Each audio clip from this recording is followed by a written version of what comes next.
I need to upload my presentation. Can I now? Yes, please.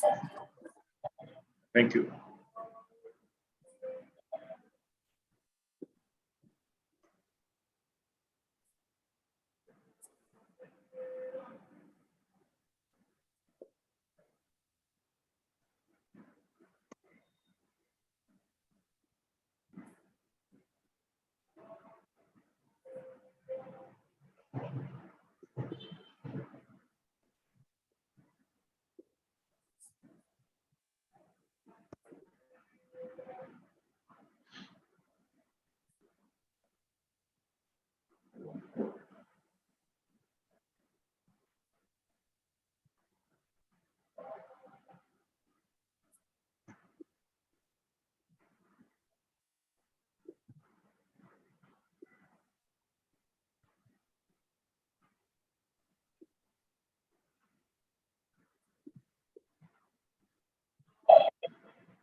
It's not showing on my screen.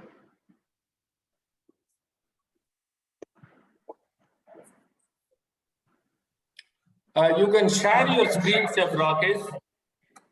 Any problem in sharing, Chef? Yes. I'm not able to share. Pavitra, can you make it co-host? I will do that. I don't think it's the co-host problem, Chef. I think I'll try. I'll make Chef Rakesh Sethi the co-host. What is the thing, please? I'll check, Chef. I'll check.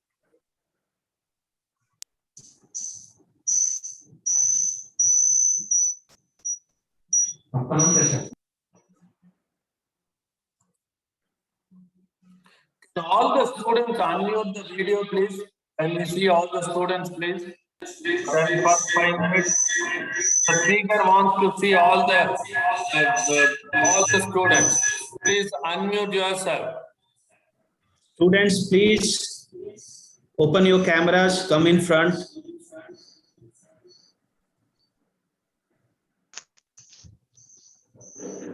Chef Sethi, we can see your screen now. Okay. You can do screen slideshow. You can go to slideshow. Chef, I think there are two devices are on your side. There's an. My screen is visible now. Thank you very much. Yes, Chef. Yes, Chef.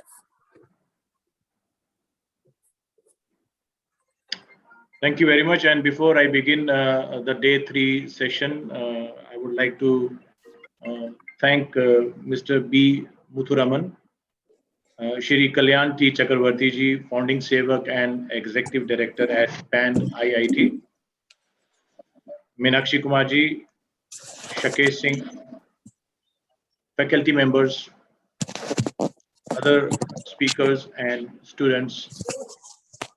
I welcome you all for the Chef Mastery virtual classroom today on day 3. I would like to tell you that today's topic is kitchen organization chart, or we can say kitchen brigade. So is it okay if I talk in Hindi and English both? Yes, Chef. I think they prefer All right. Hindi if possible. Hindi is fine. Yeah, I understand. Hindi is better. Yeah. Yes. So good morning everybody, and बच्चों आज का जो subject है वो है kitchen brigade.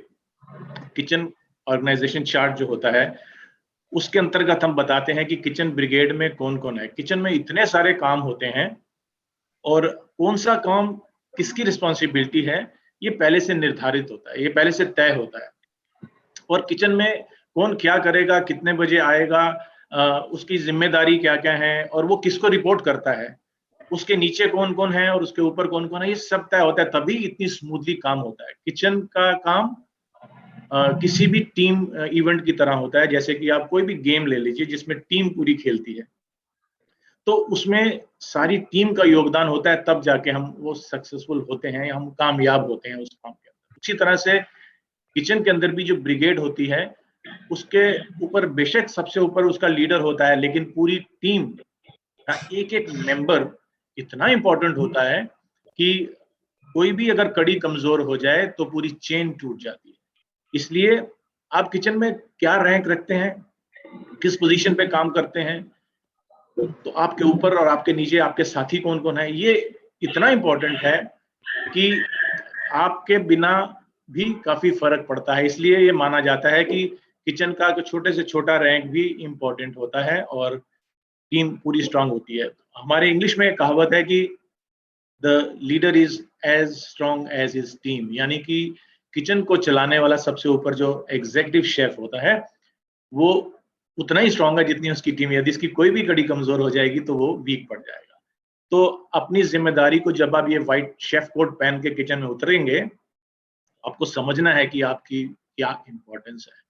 तो मैं शुरुआत करता हूं। आपके सामने जो इस समय स्क्रीन पर है वो है किचन ऑर्गेनाइजेशन चार्ट, और ये पूरी किचन ब्रिगेड है आपके सामने, जिसके सबसे पहले ऊपर है मुखिया एग्जीक्यूटिव शेफ और उसके नीचे एग्जीक्यूटिव सूस शेफ। ये इन सब की जो जिम्मेदारियां हैं वो मैं एक एक करके आपको बताऊंगा, लेकिन पहले मैं आपको ऊपर की 3 लाइनों में जो मेन करता है, जो किचन को मैनेज करके चलाते हैं, उनके बारे में बता देता हूं। तो एग्जीक्यूटिव शेफ के नीचे होता है एग्जीक्यूटिव सूस शेफ, और कहीं कहीं पे शेफ द कुजीन, जिसे बोलते हैं कि सीडीसी शॉर्ट फॉर्म में बोला जाता है, जो अपने किसी भी कुजीन में, अपने किसी भी खान पान के कुजीन में बहुत मास्टर होता है, वो शेफ द कुजीन भी होता है।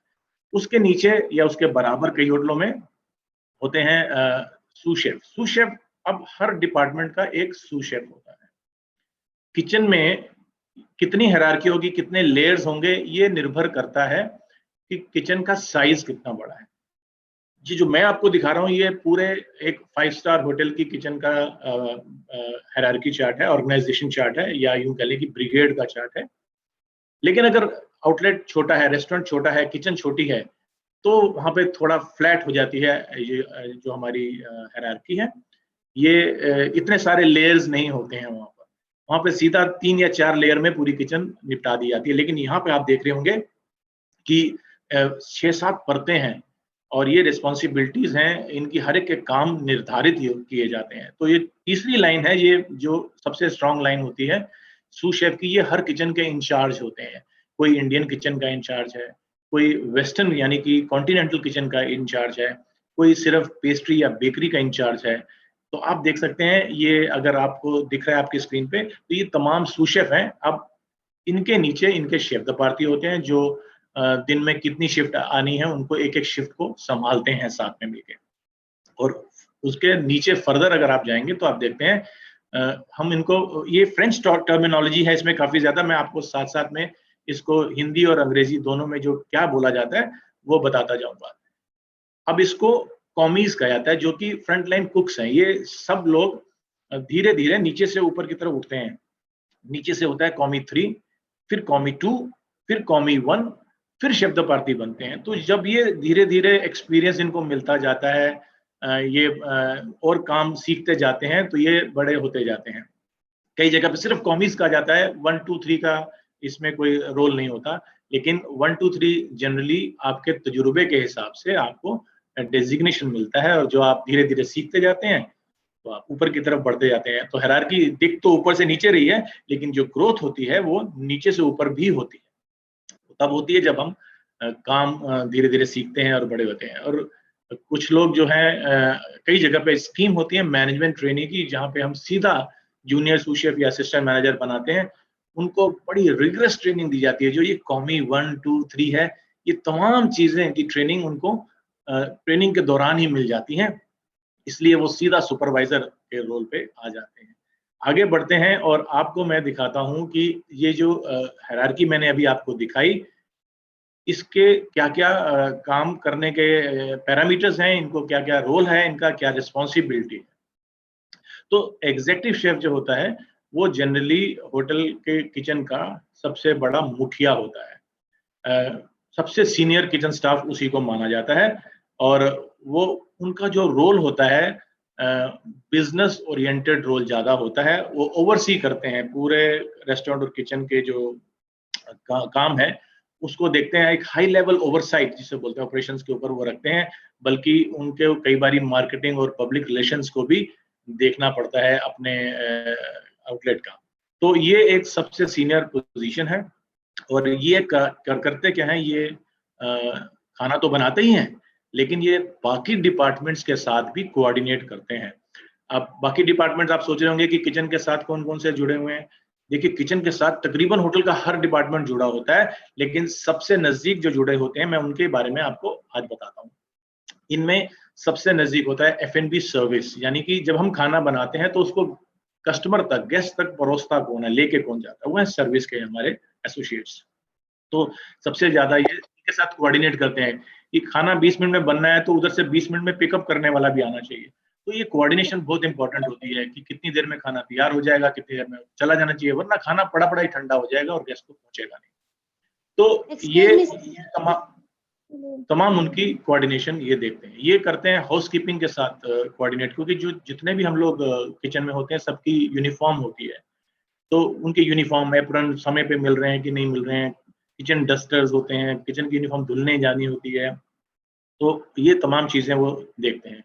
किचन स्टूडिंग इन्हीं के डिपार्टमेंट के अंडर आता है, इसलिए साफ सफाई का ध्यान वो खुद डायरेक्टली अपने ही नीचे रखते हैं उनको, और किचन स्टूडिंग के साथ भी कोऑर्डिनेट करते हैं।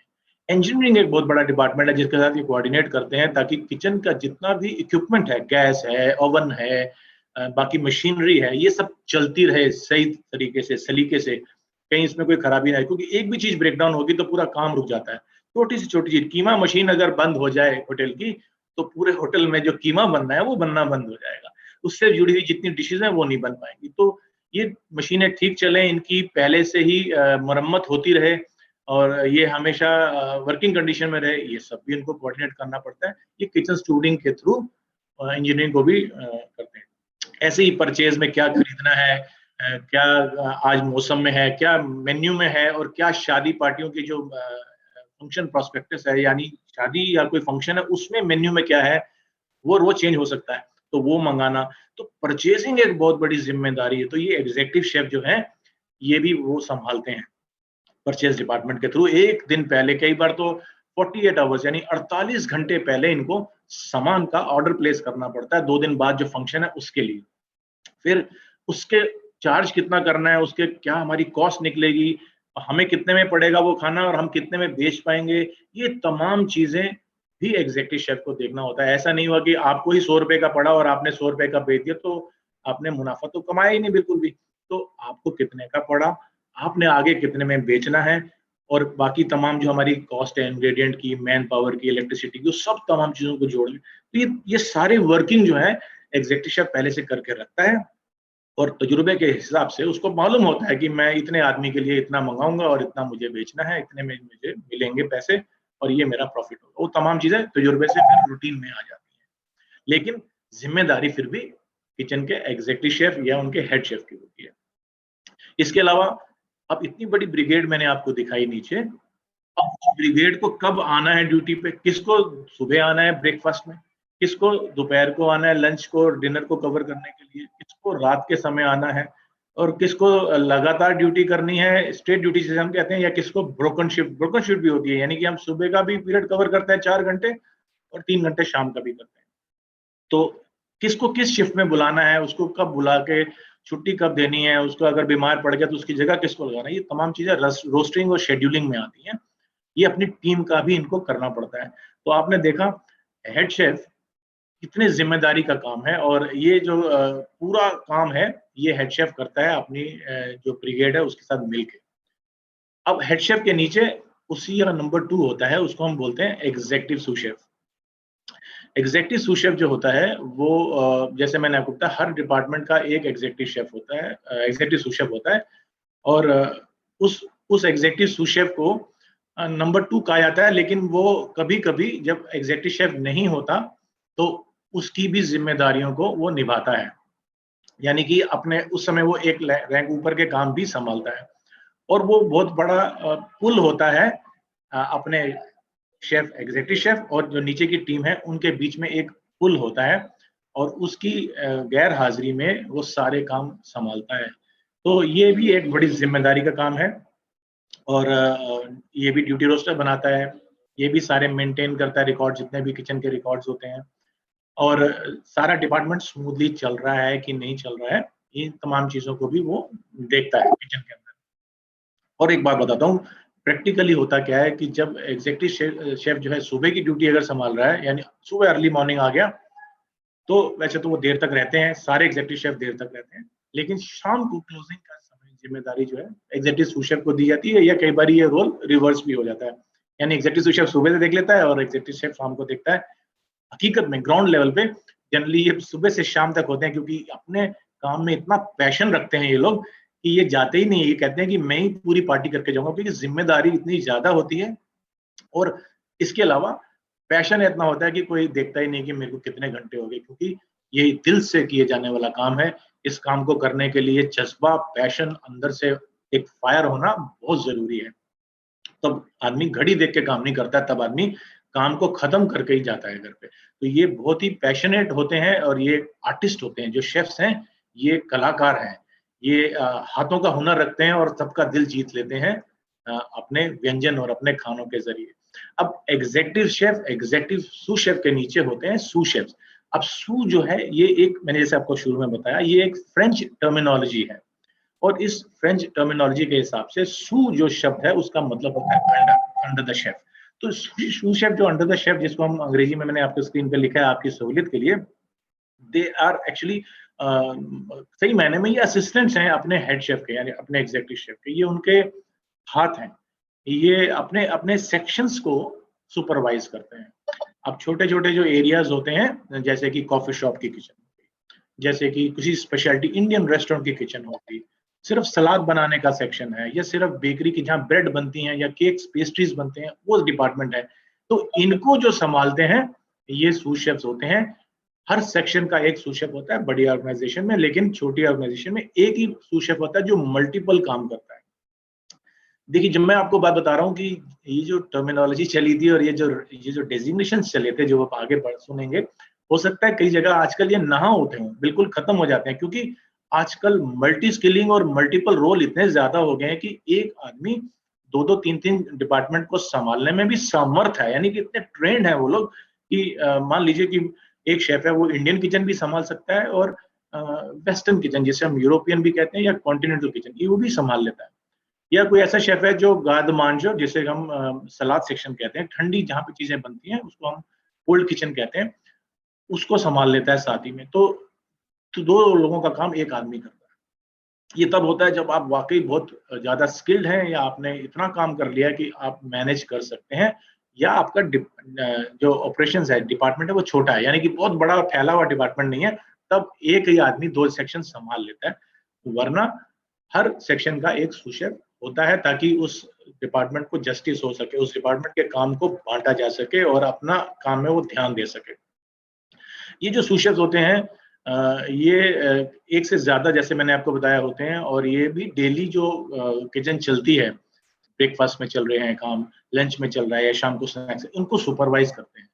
और इनके पास पूरा ज्ञान होता है कि ये जो मेरी डिशेज हैं ये कैसे बननी है, इसको बनाने के लिए ये सामान चाहिए, ये सारी अपने डिपार्टमेंट की जिम्मेदारी को संभालते हैं। बल्कि अपने डिपार्टमेंट के, समझ लीजिए, ये एग्जीक्यूटिव शेफ होते हैं, अपने डिपार्टमेंट के बॉस होते हैं। ये ना केवल हाथों से काम करते हैं, बल्कि ये बाकी की ऊपर सुपरवाइजरी की जिम्मेदारी भी निभा लेते हैं, और नीचे जो टीम के स्टाफ होता है नीचे इनके, उनको भी ट्रेनिंग देते हैं, उनको भी तैयार करते हैं, उनको भी समय समय पर नई नई चीजें सिखाते हैं। हैंड्स ऑन होते हैं ये लोग, पर ये रिपोर्ट अब करते हैं अपने एग्जीक्यूटिव शेफ को, या एग्जीक्यूटिव सूस शेफ को, अगर एग्जीक्यूटिव शेफ नहीं है तो। मैंने आपसे बताया कि इंडियन किचन के होते, हर किचन के होते हैं, तो हर किचन के जो शेफ है उनका अलग अलग नाम भी दिया जाता है फ्रेंच टर्मिनोलॉजी में। और हमने इसको सिंप्लीफाई भी किया है। आजकल ये कम भी हो गए, हर डिपार्टमेंट में भी नहीं रखते हैं, लेकिन जो की होते हैं मैंने आज वो आपके लिए चुन के लाया हूँ, ताकि आपको ये मालूम हो कि किचन में जब हम मटन करी बना रहे हैं, पर भाई वो मटन खरीदा किसने, उसको काटा किसने छोटे छोटे पीसेस में, उसको आगे किसने दिया। अगर किचन में हमने सूप के साथ ब्रेड रोल दिए हैं या ब्रेकफास्ट में ब्रेड दी है या क्रॉसॉन दिए हैं, तो उनको बनाया किसने। ये तो है नहीं जो इंडियन किचन वाला उसने बना दिया सब कुछ, नहीं। तो उनके साथ ही होते हैं हर डिपार्टमेंट के, जैसे अब जो स्क्रीन पे आप देख रहे हैं बुचर शेफ्स हैं। अब ये मीट, फिश, पोल्ट्री यानी कि चिकन वगैरह जो है, ये तमाम चीजें कितनी मंगानी है फंक्शन के हिसाब से, मेन्यू के हिसाब से, कितने गेस्ट हैं उसके हिसाब से, और किस क्वालिटी की मंगानी है, इनको मालूम होता है। हालांकि इनके ऊपर जो एग्जीक्यूटिव शेफ होता है वो पैरामीटर तय कर देता है पहले से, उसको हम बोलते हैं स्पेसिफिकेशंस। वो स्पेसिफिकेशन इनको दे दी जाती है कि आपने 1.5 किलो से ऊपर की मटन की लेग नहीं खरीदनी, आपने चिकन जो करी कट के लिए खरीदना है वो 850 ग्राम से लेके 1 किलो का होना चाहिए। तो ये तमाम पैरामीटर्स जिसको हम स्पेसिफिकेशंस कहते हैं, ये दे दी जाती है इन शेफ्स को, और फिर ये बताया जाता है कि इनको अच्छा कैसा पता कैसे लगे कि ये अच्छा है, ठीक है, खराब तो नहीं है। ये तमाम चीजें भी उनको सिखा दी जाती हैं कि कैसे खरीदना है, और तजुर्बे के हिसाब से फिर इनको आ जाता है। जब इनको आ जाता है तो ये अपने आप भी जब सप्लाई आती है चिकन की, मटन की, फिश की, इन्हें मालूम है कि कैसे चेक करना है, कैसे खरीदना है, कैसे इसकी साफ सफाई करनी है, प्रोसेस करना है, यानी कि टुकड़ों में छोटे हिस्सों में काट के, क्योंकि सीधा तो नहीं अंदर रख देंगे, पूरा बकरा अगर आया है तो उस बकरे को काट के छोटा करना है, किस डिश में कौन से हिस्से जाएंगे, कहीं सिर्फ चॉप्स जाती हैं, कहीं सिर्फ लिवर जाता है, कहीं सिर्फ करी कट मिक्स जाता है, कहीं पे सिर्फ नली जाती है। तो वो आपके मेन्यू के हिसाब से वो अपने अपने पैकेट बना के या तो फ्रीजर में रख लेते हैं या फ्रेश यूज करते हैं, जैसा जितना बड़ा ऑपरेशन है उसके हिसाब से। बड़े होटल्स में तो सप्लाई मंगा के आप 1-2 दिन के लिए फ्री फ्रोजन भी कर लेते हैं, मगर ये रोटेशन में रहता है। जो 2 दिन पहले आया था वो पहले यूज होगा, और जो बाद में आया था वो बाद में यूज होगा। और कई जगह पे सुबह आता है और पूरे दिन में यूज हो जाता है, वो डिपेंड करता है कि साइज कितना है आपकी किचन का। तो ये तो बुचर का काम हो गया। अब ये हाथों से भी करते हैं और इनके पास मशीनें भी होती है, तो ये बहुत वेल ट्रेंड और ऑर्गेनाइज्ड बुचर होते हैं, जो बहुत साफ सफाई से किस टेम्परेचर पे मीट को रखना, ये तमाम चीजें जानते हैं। क्योंकि मीट एक सबसे महंगी चीज है किचन में, जो इंग्रेडिएंट्स आते हैं उनमें से। उसके अलावा इसको खराब होने का अंदेशा बहुत रहता है, इसलिए इसको कैसे प्रिपेयर करके कितने टेम्परेचर पे स्टोर करना है और कहाँ रखना है, ये तमाम चीजें भी इनको मालूम होती हैं। ये कितना स्किल्ड काम है, ये लगता है कि सिर्फ मटन काट लिया, चिकन काट लिया, नहीं। इसके अलावा भी ये जानते हैं कि अगर मैंने 1 किलो चिकन लिया, तो जब मैं हड्डी के साथ काटूंगा तो मेरे हाथ में खाने लायक पोर्शन, यानी उसको हम यील्ड कहते हैं, वो कितना आएगा। मैंने अगर उसको बोनलेस किया, यानी कि पूरी हड्डियां अलग कर दी हैं, तो जो खाने लायक हिस्सा है जिसको हम यील्ड कहते हैं, वो तब कितना आएगा बोनलेस में। तो ये तमाम चीजें भी इसको आती हैं, और ये सब भी पैरामीटर्स पहले से इनको ट्रेन कर दिए जाते हैं। बल्कि इनकी जो बुचरी की दीवार होती है उस पर ये सब पैरामीटर्स लिखे होते हैं, हम बोलते हैं उसको यील्ड। यानी कि 1 किलो कोई भी चीज लेते हैं, मटन, चिकन, फिश, उसमें से जो खाने लायक हिस्सा, हड्डियों को निकाल के, स्किन को निकाल के, चिचड़ों को निकाल के खाने लायक हिस्सा क्या बनेगा। तो ये भी इनको मालूम होता है, इनको लगातार ये भी क्रॉस चेक करना होता है, क्योंकि यदि सप्लायर ने चालाकी से गलत ओवर साइज या अंडर साइज सामान दे दिया तो ये पूरी यील्ड बिगड़ जाती है। तो देखा आपने कितनी जिम्मेदारी का काम है ये बुचर का भी। एक डिपार्टमेंट ऐसा होता है जो जनरली रिसीविंग एरिया, जहाँ से माल आता है होटल में, उसके नजदीक होता है ये एरिया, और इसके एरिया की साफ सफाई रखना। इसमें अगर आपने काम किया, चॉपिंग बोर्ड गंदे किए और छोड़ दिया है वैसे ही, तो उसमें कीटाणु जम जाएंगे।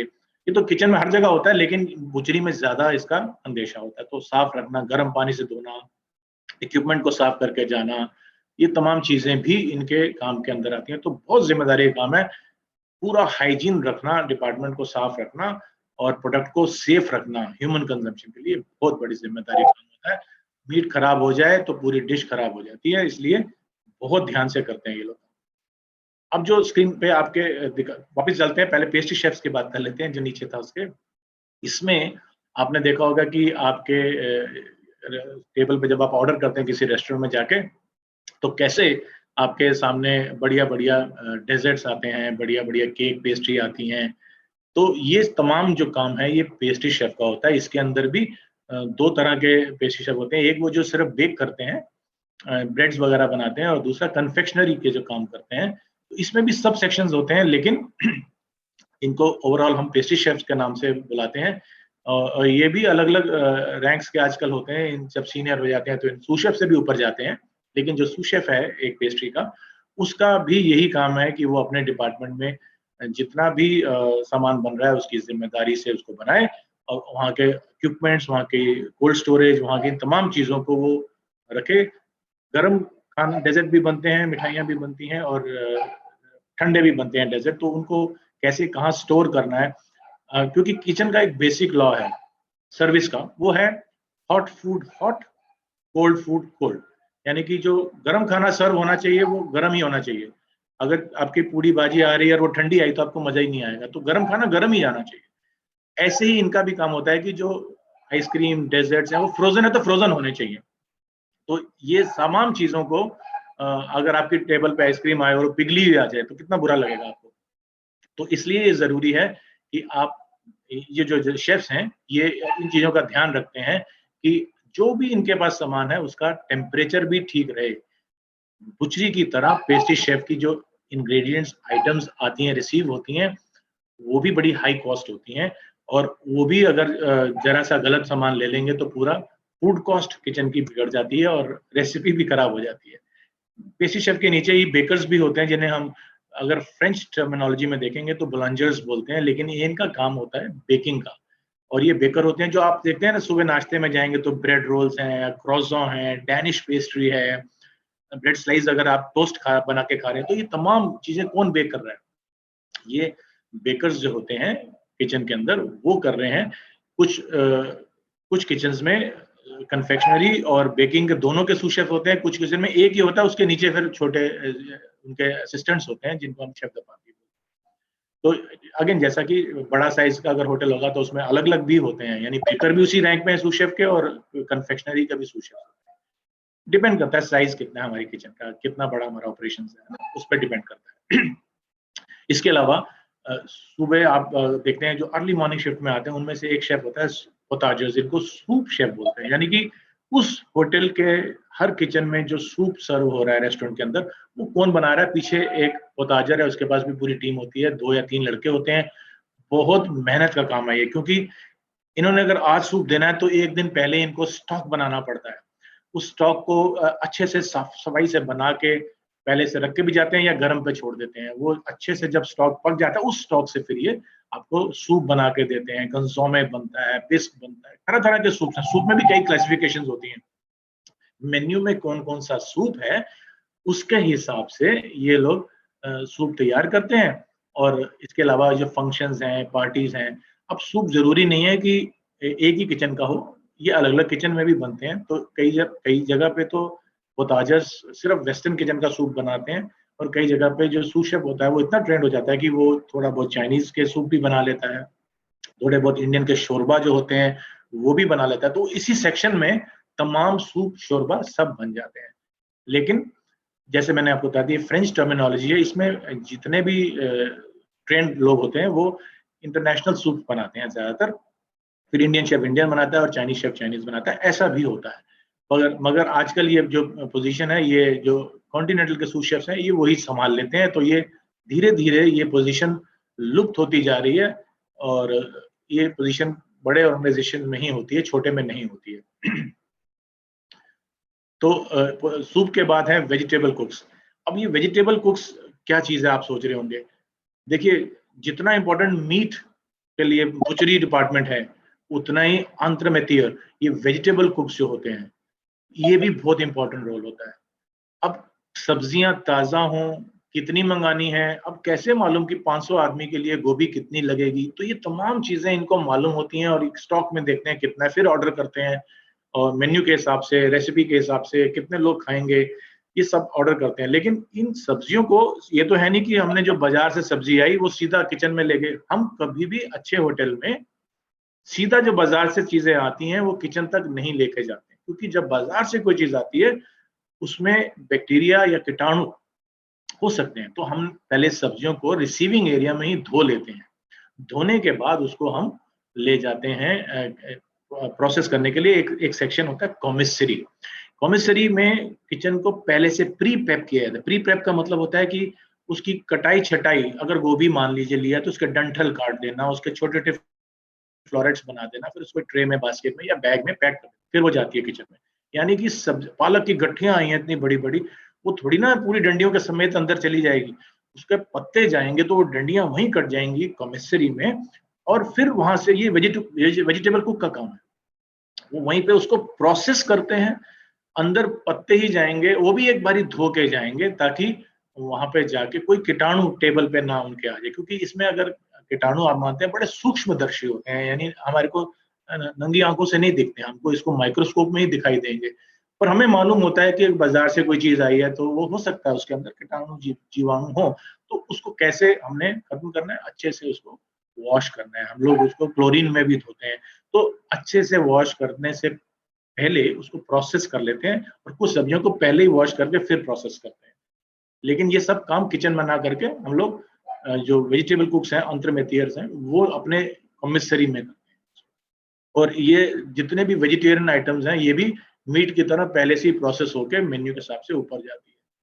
अब इसके अंदर आलू की डिशेज अलग होती हैं, वेजिटेबल की डिशेज अलग होती हैं, कुछ चीजें होती हैं जिसे हम बोलते हैं अब आलू के साथ चना, पास्ता, ये सब फेरोनिशियस डिशेज में आते हैं, यानी कि जो डिशेज स्टार्च छोड़ती हैं, तो इनको पूरे को ये अपने आप से अलग कर लेते हैं कि जो सामान आया उस सामान के हिसाब से उसको अलग कर लेते हैं कि ये सारी कैटेगरी है फेरोनिशियस आइटम्स की, ये मेरे वेजिटेबल की है, ये मेरी पोटैटो डिशेज है, तो ये सब करते हैं।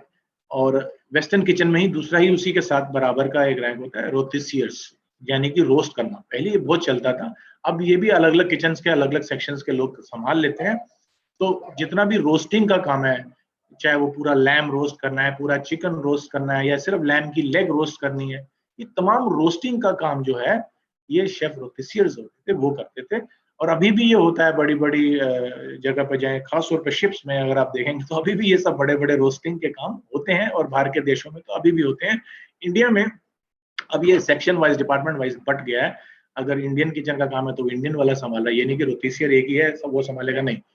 चाइनीज वाला टक को रोस्ट कर रहा है तो वो डॉग को रोस्ट कर रहा है, तो अपने अपने डिपार्टमेंट का काम संभालते हैं, इसलिए ये काम बट गया है। ऐसे ही सॉसियर्स होते हैं, सॉसियर्स का काम है जितने भी सॉसेस बनते हैं, वैसे तो सूप और सॉसियर आजकल क्लब कर दिया गया है, सूप सेक्शन वाले ही सॉस का भी काम संभाल लेते हैं। लेकिन फर्दर जब हायरार्की फ्लैट होती जाती है तो जो आदमी खाना बना रहा है वही अब अपना सॉस भी बना लेता है, मगर ये है कि उसको स्टॉक जो है वो सूप सेक्शन से मिल जाता है बना हुआ, ताकि वो एक प्रोसेस जो है स्टॉक बनाने का वो कम हो जाता है, और सिर्फ जो उसको सॉस बनाने के लिए चाहिए वो सामान उसको मिल जाता है। ऐसे ही एक बहुत बड़ा डिपार्टमेंट है जो सबसे ज्यादा रेवेन्यू भी आजकल कमा के देता है, वो है बैंक्वेट्स। जितने भी शादी, ब्याह, फंक्शंस, कॉर्पोरेट के इवेंट्स, ये तमाम चीजों को जो बैंक्वेट शेफ्स चलाते हैं। आपने देखा होगा कि अब तो होटल्स के अलावा जगह जगह पर नए नए बैंक्वेट्स भी खुल गए हैं, और बैंक्वेट भी अपने आप में एक आउटलेट है, बैंक्वेट भी अपने आप में पूरा एक रेवेन्यू जनरेशन का सोर्स है, और ये बहुत इंपॉर्टेंट होता जा रहा है। होटल के अंदर भी बैंक्वेट होते हैं और free standing stand alone banquets भी होते हैं। तो इन बैंक्वेट्स के अंदर भी क्या मेन्यू है, कस्टमर ने क्या मांगा है, और उसमें क्या देना है, उसमें कितने बजे पकाएंगे ताकि शाम को अगर 7 बजे खाना पिकअप होना है तो उससे पहले हो जाए, ये तमाम जिम्मेदारियां जो होती हैं बैंक्वेट शेफ की होती हैं। और ये खाना ज्यादातर बल्क में बनता है, बल्क में मतलब बड़े बड़े पतीलों में, टिल्टिंग पैन में, बॉयलर्स में, तो छोटे फ्राई पैन और सॉस पैन में नहीं बनता ये खाना। तो ये 100, 150, 200, 1000, 2-2000 आदमियों का खाना इकट्ठा बनता है, और इसके लिए बड़े बड़े पॉट्स एंड पैन्स होते हैं। टिल्टिंग पैन जैसे मैंने आपको बताया, ये तमाम इक्विपमेंट होते हैं, इलेक्ट्रिक इक्विपमेंट्स भी होते हैं, गैस के इक्विपमेंट्स भी होते हैं, और ये तमाम इक्विपमेंट जो है इसमें बड़ा बड़ा खाना बनता है। कुछ जो डेजिग्नेशंस हैं अब वो धीरे धीरे लुप्त होते जा रहे हैं, और ये हालांकि क्योंकि मैनिंग भी कम होती जा रही है और हायरार्की भी फ्लैट होती जा रही है धीरे धीरे, तो जैसे शेफ डुरांट्स हैं ये अब कम हो गई, ये रिलीवर शेफ्स होते हैं। अगर आप नहीं आए, ये ज्यादातर मल्टी स्किल्ड ट्रेंड लोग होते हैं, और किसी भी जगह पे, जैसे कार में 4 पहिए होते हैं, और ये कहना नहीं चाहिए लेकिन 4 पहिए होते हैं, और अगर पंचर है तो हम अंदर से स्टेपनी निकाल के लगा देते हैं ताकि गाड़ी रुके ना। तो एक तरह से ये अच्छा उदाहरण नहीं है, लेकिन ये एक उदाहरण है कि कैसे ये शेफ स्टूडेंट्स होते हैं कहीं भी फिट किए जाते हैं इमरजेंसी में। अगर कोई भी शेफ नहीं आया, उसकी जगह पे ये काम संभालते हैं उस दिन का। ये जरूरी नहीं है कि उतना ही बढ़िया काम कर लेते होंगे, लेकिन ये मल्टी स्किल्ड होते हैं, ट्रेंड होते हैं, और ये ऐसे समय पे हर डिपार्टमेंट में किचन के इनको भेजा जा सकता है और ये संभालते हैं उस दिन जिस दिन वो शेफ नहीं आया। तो इनके नीचे ये सू शेफ थे तमाम, जो मैंने आपको अभी तक बताया, ये सू शेफ थे। ये तीसरी लाइन थी हायरार्की की, ब्रिगेड की, किचन की। अब जो एक फ्रंट लाइन से पहले और सू शेफ के बीच में एक पोस्ट होती है शेफ द पार्टी। तो ये जो हैं ये किचन में ज्यादा होते हैं, सू शेफ के भी से भी ज्यादा हो सकते हैं, क्योंकि सू शेफ अगर एक होता है तो शेफ द पार्टी कई बार 2 होते हैं उस किचन में, या 3 भी होते हैं अगर नाइट शिफ्ट लगती है। तो ये जो शेफ द पार्टी होते हैं ये रेंज पे काम करते हैं, और इनको खाना बनाना, उसकी वेस्टेज तो नहीं हो रही है, अपने सेक्शन में कितना आया और कितना लगा सामान, वो सबको ध्यान में रखना, उनके नीचे जो टीम है उनको सुपरवाइज करना, उनको ट्रेनिंग देना, और जितने भी हमारे पैरामीटर्स हैं, यानी कि ये रेसिपी ऐसे बनेगी, ये साफ सफाई ऐसे होगी, ये मीट ऐसे कटेगा, ये तमाम चीजें, ये जो जितनी भी हमारी स्टैंडर्ड्स हैं उनको कौन नजर रखेगा? तो ये सुपरवाइजर्स होते हैं जो ये तमाम पैरामीटर्स पे, स्पेसिफिकेशंस पे, प्रोडक्शन करने के स्टैंडर्ड के ऊपर उस पर नजर रखते हैं और इंश्योर करते हैं कि उनके सेक्शन का सामान, खाना बिल्कुल स्टैंडर्ड के हिसाब से बन रहा है। अगर मैंने ये लिख दिया कि 3 अंडों का ऑमलेट बनेगा, तो कोई 2 का तो नहीं बना रहा, कहीं कोई 4 का तो नहीं बना रहा, 3 का ही बनना है, ताकि जितनी बार भी ऑमलेट हमारी किचन से निकले वो लगभग एक साइज का हो। अगर किसी ने कम कर दिया या ज्यादा कर दिया तो उसमें अंडे का जो पोर्शन साइज है वो तो खराब होगा ही होगा, वेस्टेज भी बढ़ जाएगा। कोई 4 डाल देगा तो 1 अंडा एक्स्ट्रा चला गया। तो ये एज पर स्टैंडर्ड जा रहा है कि नहीं जा रहा, ये भी ये लोग कंट्रोल करते हैं, जिनको हम शेफ द पार्टी कहते हैं। ये तो खाना बनाने की बात होगी। उस किचन की इक्विपमेंट की, वर्किंग टेबल की, चॉपिंग बोर्ड्स की, तमाम चीजों की जो किचन के अंदर है, टूल्स हैं, उनको साफ रखना जरूरी होता है। तो उनकी क्लीनलीनेस, उनका साफ सफाई किचन स्टूडेंट के थ्रू भी करवाना और खुद भी सफाई रखना, ये कोऑर्डिनेट करने का जो काम होता है, ये भी ये शेफ द पार्टी करते हैं। इंटर डिपार्टमेंट जो कोऑर्डिनेशन होती है ये भी करते हैं। अब ये भी हर सेक्शन का एक शेफ द पार्टी होता है, तो इनके भी रोल बड़े डिफाइंड होते हैं कि इन्होंने क्या करना है, कौन से किचन में। अगर तंदूर का एक शेफ द पार्टी है, एक करी का शेफ द पार्टी है, एक वेस्टर्न किचन का, कॉन्टिनेंटल का है, तो हर डिपार्टमेंट के एक शेफ द पार्टी होते हैं। ये अपना अपना सेक्शन संभालते हैं और ये पूरे डिपार्टमेंट्स के कोऑर्डिनेट करते हैं। अगर वेस्टर्न किचन में भी ऑर्डर आया और इंडियन में भी आया, तंदूर में भी आया, अब तंदूर की रोटी बन गई और खाना ही नहीं बना, तो कितना रोटी ठंडी हो जाएगी और गेस्ट नाराज हो जाएगा। तो ये कोऑर्डिनेट करते हैं आपस में भी कि मेरे को अब इतनी देर लगेगी रोटी बनाने में और इसको करी बनाने में ज्यादा टाइम लगेगा, तो मैं रोटी रुक जाता हूँ, या ये आपस में इशारे से या बात करके बात कर लेते हैं। और उससे क्या होता है कि कोऑर्डिनेशन इतना बढ़िया सिंक्रोनाइज्ड होता है कि गेस्ट के टेबल में 20 मिनट में खाना भी पहुंचा, गर्म रोटी भी पहुंची, चावल भी पहुंचा, ये तमाम चीजें बड़े सिंक्रोनाइज मैनर से पहुंच जाती, जब ये आपस में कोऑर्डिनेट करके काम करते हैं, प्रोडक्शन करते हैं। इनके भी असिस्टेंट्स होते हैं, और ये असिस्टेंट्स कहना भी एक वर्ड है, दूसरा कहना है कि नीचे से जब कॉमी से ऊपर उठते हैं तो ये एक बीच में डेजिग्नेशन आता है, डेमी शेफ द पार्टी। तो डेमी शेफ द पार्टी इनके सुपरवाइजर्स होते हैं, जो कि इनकी एब्सेंस में, यानी कि शेफ द पार्टी की एब्सेंस में ये चार्ज लेते हैं डिपार्टमेंट का, और इनके तकरीबन रोल्स शेफ द पार्टी की तरह ही होते हैं। तो ये तो थे सारे अभी तक के सुपरवाइजरी हमारे किचन के रोल्स, जो कि हैंड्स ऑन भी हैं और सुपरवाइजरी भी करते हैं। यानी कि आपका विजन अगर सुपर है, यानी कि आपकी देखने की शक्ति सुपर है, तभी आप सुपरविजन कर सकेंगे, है ना। तो आप में वो क्षमता है कि आप सुपरवाइज कर सकें, आपकी नजर में वो माइनर डिटेल्स को पकड़ना, ये खराब जा रहा है, ये ठीक नहीं है, ये अच्छा नहीं बना, ये सब सुपरविजन का कमाल होता है। तो ये सुपरविजन करते हैं कॉमीज के ऊपर और अपनी किचन के बाकी कामों के ऊपर। अब आते हैं फ्रंट लाइन, बिल्कुल सामने, जो बहुत धड़ल्ले से काम करते हैं और आगे लगे रहते हैं, बिल्कुल हैंड्स ऑन जिसे बोलते हैं, कटिंग चॉपिंग से लेके प्रोसेसिंग, बनाना, ये हर किचन में होते हैं। और ये हर किचन में बहुत ज्यादा भी होते हैं, क्योंकि ये शब्द भारती एक हो सकता है, लेकिन कॉमीज जो है वो 2-2, 3-3, 4-4 होते हैं हर किचन में। तो ये कॉमीज जो हैं इनको इनकी सीनियरिटी के हिसाब से, इनके एक्सपीरियंस के हिसाब से कॉमी 3, 2, 1 के अंदर हम डालते हैं। 1 सीनियर होता है, 2 उसका जूनियर और 3rd उसका जूनियर होता है, जो नौसिखिया होते हैं। तो ये जो कॉमीज होते हैं ये असली में रीढ़ की हड्डी हैं किचन की ब्रिगेड के, क्योंकि ये सारा जो काम है ये अपने हाथों से करते हैं और इनको पूरा शेड्यूल मालूम होता है। मॉर्निंग ब्रेकफास्ट में जो लड़का आता है उसको मालूम है कि मेरा काम डोसा बनाना है, इडली बनाना है, सांभर बनाना है, उसको मालूम है कि उसने क्या करना है और वो अपने काम में मास्टर होता है। शायद ही कोई कमी उसके काम में उसका सुपरवाइजर निकाल सकता है, लेकिन अगर कोई कमी होती है तो वो सुपरवाइजर ठीक कर देता है उसको। गेस्ट तक खाना जाने से पहले सुपरवाइजर उसको चेक करता है। तो कॉमी 1 जो है वो कॉमी 2 के भी ऊपर होते हैं, इसलिए वो भी कई बारी सुपरवाइजरी का काम संभालते हैं। एक्चुअल खाने की प्रिपरेशन, यानी कि फ्राई पैन के अंदर जो बन रहा है, आपने चिकन टिक्का मसाला बोला या आपने पनीर, पालक पनीर बोला, वो एक्चुअली कौन बना रहा है? ये कॉमी बना रहे हैं या इनके सुपरवाइजर भी कभी-कभी बना रहे होते हैं, ज्यादातर बना ही रहे होते हैं।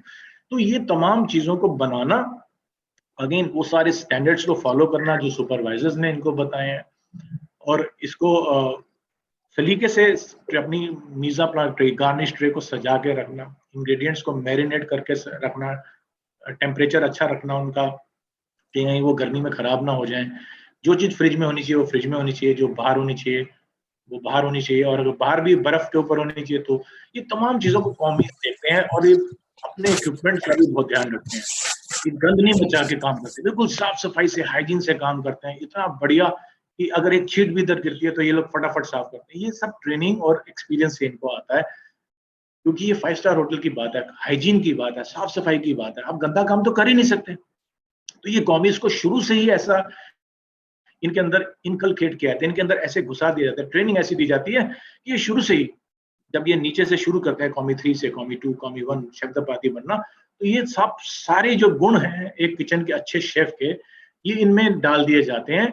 और ये जिसकी ट्रेनिंग अच्छी होगी, जिसका ये जो बेस है, ये कॉमी 1 से जो उठ रहे हैं और धीरे धीरे सुपरवाइजर बन रहे हैं, जिसका ये कॉमी 1 कॉमीज का जो पीरियड है, ये ट्रेनिंग के दौरान अगर अच्छा हो गया, वो इतना स्ट्रॉन्ग शेफ बनेगा बड़ा होकर, क्योंकि वो कॉमी 3 भी रहा है जिंदगी में, कॉमी 2 भी रहा है, कॉमी 1 भी रहा है, तब वो शेफ बना। तो उसको नीचे वाला कोई आदमी बेवकूफ नहीं बना सकता कि ऐसे नहीं ऐसे होता, क्योंकि उसने खुद अपने हाथों से काम किया, इसलिए उसको कोई सिखा नहीं सकता। वो इतना बढ़िया ट्रेन होता है। हालांकि हमारी लाइन में रोज सीखने का काम होता है, हम लोग रोज कुछ ना कुछ नया सीखते हैं, और कहने का मतलब है कि जो हम कर चुके हैं हाथों से वो हमें बहुत बढ़िया आ जाता है, और जिसने हाथों से काम कर लिया, हाथों का ये हुनर ही उसको आगे लेके जाता है। आप कितनी भी बातें कर लो, लेकिन काम अगर अच्छा नहीं है तो आप आगे नहीं बढ़ सकते हैं। तो ये जो स्टेज है कॉमीज की, इस स्टेज में आपको सारा काम सीखना है, क्योंकि सीखने की वैसे तो पूरे जिंदगी में आपको मौके मिलते रहेंगे और आपने सीखना होता है, लेकिन यहाँ पे आप अपनी बेस स्ट्रॉन्ग करते हैं, और जिस भी बिल्डिंग की बेस अच्छी हो बनती है वो बिल्डिंग काफी ऊंची जाती है। तो यहाँ पे आपने अपनी फाउंडेशन, जिसे हम कहते हैं, उसको मजबूत करना होता है। और कुछ ज्यादातर बल्कि लोग इसी जरिए से निकलते हैं, यानी कि कॉमी से ही शुरुआत करते हैं, या कुछ लोग अप्रेंटिस से शुरुआत करते हैं। तो अप्रेंटिस भी एक डिफाइंड ट्रेनिंग पीरियड होता है आपका 3 साल का, जिसके अंदर आपको एक डिपार्टमेंट या किचन के सब डिपार्टमेंट में थोड़ा थोड़ा समय बिताने को मिलता है, और आखिरी साल तक आपको पता चल जाता है कि आपने, आपका इंटरेस्ट किस लेवल में है या आपका स्किल किस में सबसे ज्यादा अच्छा है। तो आप उस डिपार्टमेंट की फिर ट्रेनिंग लेते हैं और उसमें ज्यादा काम करते हैं। मान लीजिए आपने काम तो सब डिपार्टमेंट में किया, लेकिन पसंद आपको तंदूर आया, तो फिर आप तंदूर में स्पेशलाइज कर जाते हैं, और वहां पे कॉमी 3, 2, 1 शब्दपाती, डेमी शब्दपाती, और धीरे धीरे जब आप धीरे धीरे ऊपर जाते हैं तो ध्यान रहे आप एक काम से आगे नहीं बढ़ सकते। आपको सारे काम आने चाहिए। किचन में रहते रहते और ट्रांसफर होती रहती है एक डिपार्टमेंट से दूसरे डिपार्टमेंट में, तो आपको सारे काम आने लग जाते हैं। और अगर आप करी का भी बना लेते हैं खाना, आप तंदूर का भी बना लेते हैं, आप थोड़ा बहुत पेंट्री में चाय कॉफी और सैलेड्स वगैरह भी, और डेजर्ट, वहाँ पे कुल्फी देनी है, वहाँ पे कोई डेजर्ट पिकअप कराना है, वो भी कर लेते हैं। तो धीरे धीरे क्या होता है, आप मल्टी स्किल्ड होने लग जाते हैं। जब आप मल्टी स्किल होने लग जाते हैं तो आप अगले रैंक के लिए तैयार हो जाते हैं, अगली प्रमोशन के लिए तैयार हो जाते हैं। आपकी ग्रोथ भी आपके काम के हिसाब से, आपके हुनर के हिसाब से बढ़ने लग जाती है। तो ये जो नीचे से उठना होता है, इसको फाउंडेशन स्टोन बोलते हैं। अगर ये स्ट्रांग है तो आप अच्छा आगे बढ़ते जाएंगे, और जितना आगे बढ़ते जाएंगे आपको मल्टी स्किल्ड होना जरूरी है, यानी कि बहुत सारे किचन के काम आपको आने चाहिए, और कुछ समय बाद तो सारे आने चाहिए। जहां आप प्रैक्टिकली नहीं कर सकते, एटलीस्ट नॉलेज पूरी होनी चाहिए। मान लीजिए आपने बेकरी में बिल्कुल नहीं कर पाया, लेकिन आपको पता है कि क्रॉसॉन कैसे बनता है, ब्रेड रोल कैसे बनता है, ये मशीन कैसे चलती है, ये डेजर्ट में हमने क्या मिलाना है तो ये केक बन जाएगा, या कोई मूस बना लिया। तो ये अगर हाथों से नहीं भी किया तो एटलीस्ट नॉलेज होती है, फिर आप धीरे धीरे एक शेफ बनना शुरू हो जाते हैं। कुक से शेफ की ये जर्नी है, ये नीचे से शुरू होती है, और ट्रेनिंग से शुरू होती है, अप्रेंटिस से शुरू होती है, और इसमें छोटा बड़ा काम नहीं होता, काम को बस सीखना जरूरी होता है। जिसने ये तमाम काम, प्याज छीलने से शुरू करते हैं आदमी, फिर प्याज को काटना, तो ये पूरे पूरे दिन इतना इतना काम करने लोग डर जाते हैं। नहीं, डरना नहीं है, यही तो सीखना है। हर आदमी से थोड़ी ना होता है ये, सब लोग एक जैसे होते हैं, लेकिन कुछ ही लोग अच्छे शेफ बन पाते हैं। तब होता है जब आपकी फाउंडेशन। तो ये किचन की ब्रिगेड है। आपने देखा कि कैसे ऊपर से लेके नीचे तक हर डेजिग्नेशन की जो काम है वो पहले से तय है, पहले से फिक्स्ड है, और वो उनको मालूम है कि उन्होंने क्या करना है। फिर जब अपने काम के दायरे से वो ज्यादा सीखने लगते हैं तब उनकी ग्रोथ होती है, और वो धीरे धीरे ऊपर की तरफ बढ़ते हैं। आप में से कई लोग होंगे जो कॉमीज या अप्रेंटिस से शुरू करेंगे, फिर उसके बाद जब आप शेफ बन जाएंगे तो आपको ये तमाम रास्ता, जो जर्नी आप पीछे देख के हंसेंगे कि ये सब मैं करके बड़ा हुआ हूँ या बड़ी हुई हूँ। तो आपके हाथों में जो हुनर है वो आपको आगे ले जाएगा, लेकिन आपकी मेहनत भी बहुत जरूरी है। तो ये हमारी हायरार्की थी, ये हमारी ब्रिगेड थी किचन की, जिसके जरिए हम लोग अपनी किचन को चलाते हैं। तो आप ये जर्नी के लिए सब तैयार हैं। मुझे मालूम है कि आपको ये इतनी बढ़िया ट्रेनिंग मिल रही है, और आपके ITI कौशल कॉलेज रांची के अंदर आपको ये मौका मिला है बड़े बड़े हिंदुस्तान के शेफ्स के साथ इंटरैक्ट करने का, उनको सुनने का। ये आपके काम आएगा, और आप आगे जितनी भी आपकी जर्नी है उसमें और आगे तरक्की करेंगे, बड़े बनेंगे, और धीरे धीरे आप भी किसी होटल के या किसी रेस्टोरेंट के अच्छे।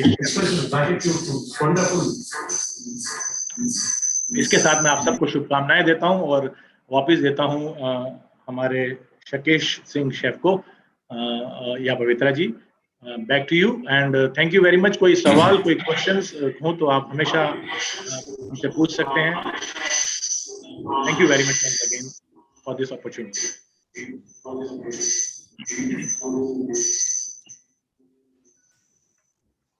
Thank you, Chef. So much, Chef. Yeah. Yeah, you want to say something, Rakesh? No, Chef, please carry on. Thank you so much, Chef Rakesh. You have been not only spoken about the hierarchy, you also given a lot of motivation. You eloquently put how it is important to work hard in the kitchen. So thank you so much. बच्चों, ये आप लोग को मालूम है कि नहीं है? मालूम तो जरूर रहेगा, because Chef Rakesh Sethi is very, very well known in Indian culinary circles. He appears regularly on our television cookery shows, which are very, very famous. Thank you so much, Chef Rakesh ji, for being here. I am very sure the students have gained immense knowledge and the spirit behind the kitchen work. That I think that's the most important take. The spirit behind the kitchen work is very important. That you have put very, very nicely. Nobody can put it better than you. Thank you so much. On behalf of all the students and IFCA, I would like to thank you from our bottom of our heart. 1 minute, please be on the line. So.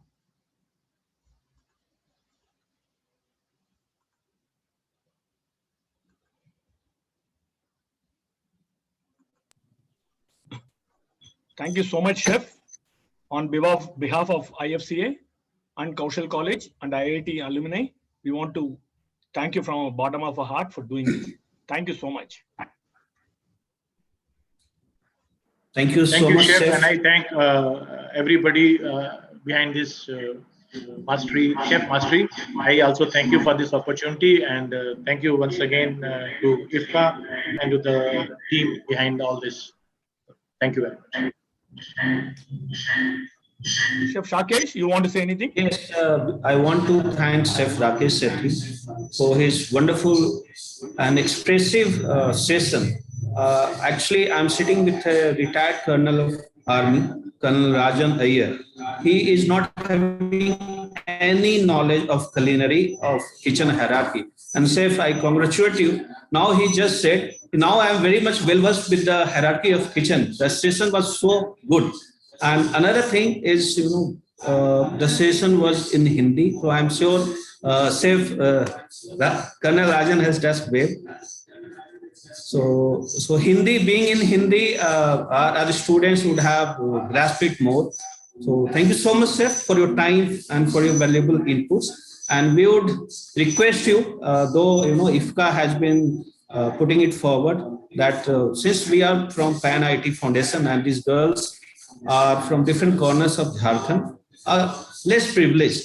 And this is just a 1 year certification program, but this is a very comprehensive program.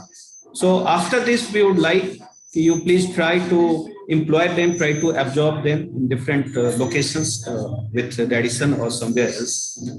Our team will contact you, sir. Thank you so much.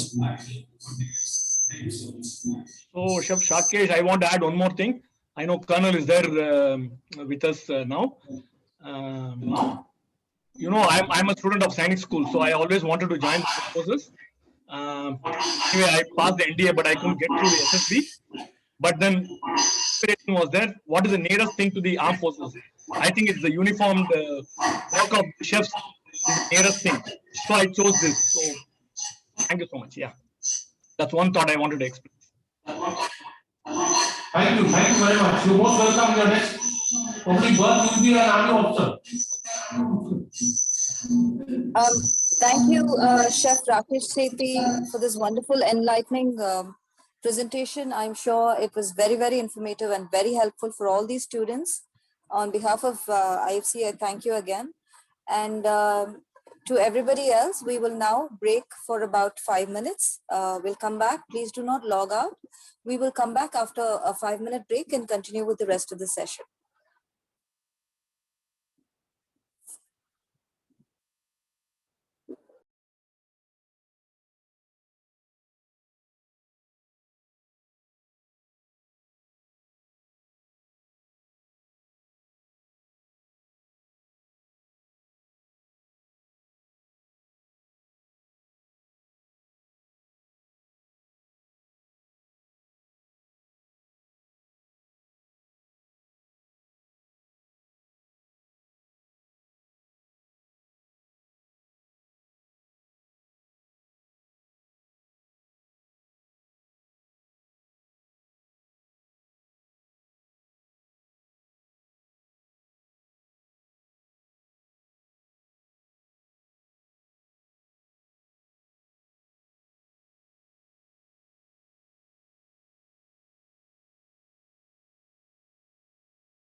Welcome back, everybody, for this session.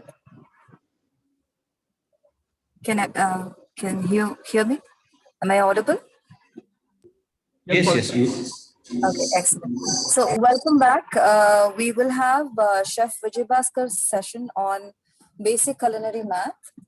Chef Vijay Bhaskar is a vice president of Indian Federation of Culinary Associations, and also an alumnus of Sainik School and gold medalist from IHM Chennai. He is also cuisine consultant of Olam International and co-founder of and director of Everything Recycles Limited. He's also featured in books 25 of India's biggest chefs by Dr. Sagarika Ghoshal, 50 master chefs by Saffron Media, and is also a brand ambassador for Metro Wholesale. He's actively involved in organizing IFCA's Culinary Congress and other events over the years. He's represented India in Asia Pacific Forum of Chefs in Bangkok and Gold Coast, and was a judge at Bocuse d'Or at Shanghai. Chef Vijay Bhaskar, we welcome you and we are so happy to have you on the panel. Please take it away. Thank you so much, Pavitra. So after this class of Chef Rakesh Sethi in Hindi, my Hindi is not so good, so maybe Saurabh or Rakesh can step in. Yeah, we have our expert, Hindi expert. Saurabh will take care of this. Okay, Saurabh was translating very well for Soundarajan Devosine. So I saw that. I can speak some Hindi, broken Hindi, so I think we should be able to manage. So today is basic culinary maths. So basically, we're going to talk about food cost. जो kitchen में खाना पकाने में जितना cost होता है उसके बारे में हम बात करेंगे आज. क्योंकि why it is important to speak this? Mathematics बोलने में सभी डर जाते हैं. Am I right? मैथमेटिक्स बोलने में मुश्किल सब्जेक्ट, एडिशन करना, मल्टीप्लिकेशन करना तो इजी है, थोड़ा और कॉम्प्लिकेटेड हो गया तो कैसे हम मैनेज करेंगे. तो इसमें the idea is to learn the concept. ये मत सोचिए आप कैलकुलेशन कैसे करना, ठीक है थोड़ा बहुत सिखाएंगे आपको कैलकुलेशन कैसे करने का, क्यों, बट ये समझना बहुत जरूरी है क्यों कैलकुलेट करने का, इसका इंपॉर्टेंस क्या है, why it is important to any chef. So I have a small presentation, let me present to you.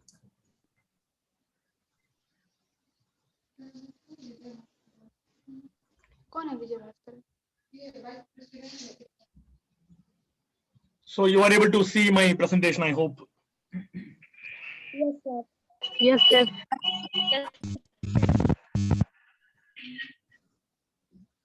So ये रीजन आपको जानना जरूरी है क्यों हम ये सब्जेक्ट बात कर रहे हैं.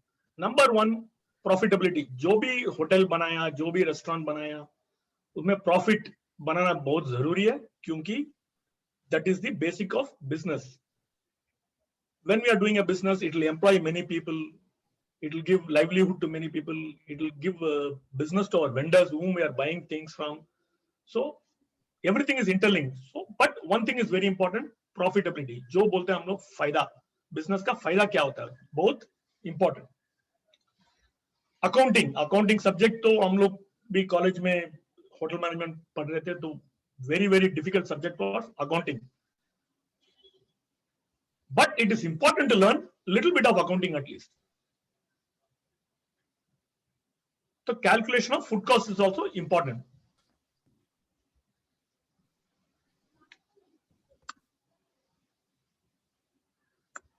प्रॉफिट क्या होता है?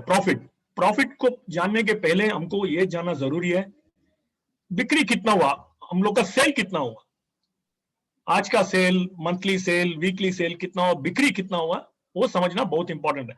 इसका एक फिगर है, अगर आपका रेस्टोरेंट में कस्टमर आके खाना खाते हैं, उसके बाद हम बिल बना के देते हैं, वो बिल अकाउंटिंग हो जाता है, ये कंप्यूटर बिल होता है, एक सिस्टम होता है जिसमें ये बिक्री का खाता हमको पता चले. तो डेली सेल, वीकली सेल, नहीं तो मंथली सेल, आपको जो भी रिपोर्ट चाहिए आपको मिल जाएगा.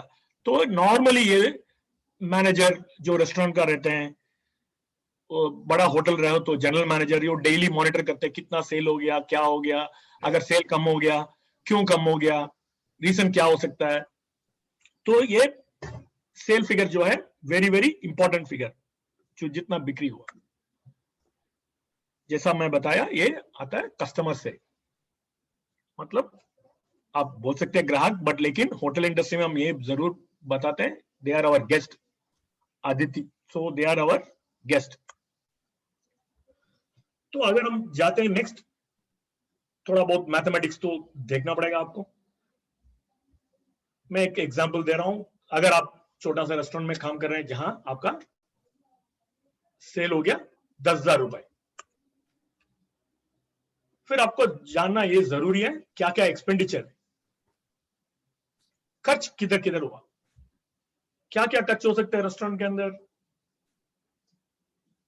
आपका रेस्टोरेंट का किराया हो सकता है, बिजली पानी हो सकता है, जो सैलरी जो एम्प्लॉयज को दिया जाता है वो हो सकता है। तो ऐसा बहुत हो सकता है। एक और कॉस्ट बहुत जानना जरूरी है, जो बिजनेसमैन जो कंपनी ने पैसा लगाया उसका भी एक मोल होता है, उसका भी एक कॉस्ट होता है। अगर आप वो पैसा लेके आप बैंक में रखेंगे आपको इंटरेस्ट मिलेगा, अगर आप दूसरा बिजनेस में डालेंगे आपको इंटरेस्ट से ज्यादा मिलेगा, इसलिए आप लोग जो पैसा है वो उसको बिजनेस में डालते हैं। अगर समझिए आपका रेस्टोरेंट प्रॉफिटेबल नहीं है, उनको लॉस हो रहा है, नहीं तो बैंक इंटरेस्ट से कम हो रहा है, तो वो सोचेंगे इधर भेज दो, कुछ ना कुछ करो। तो एक कॉस्ट ऑफ इन्वेस्टमेंट भी जानना जरूरी है। इसमें बहुत कुछ हो सकता है, बट लेकिन मैं आपको इंपॉर्टेंट पॉइंट्स जो है वो मैं बता रहा हूं।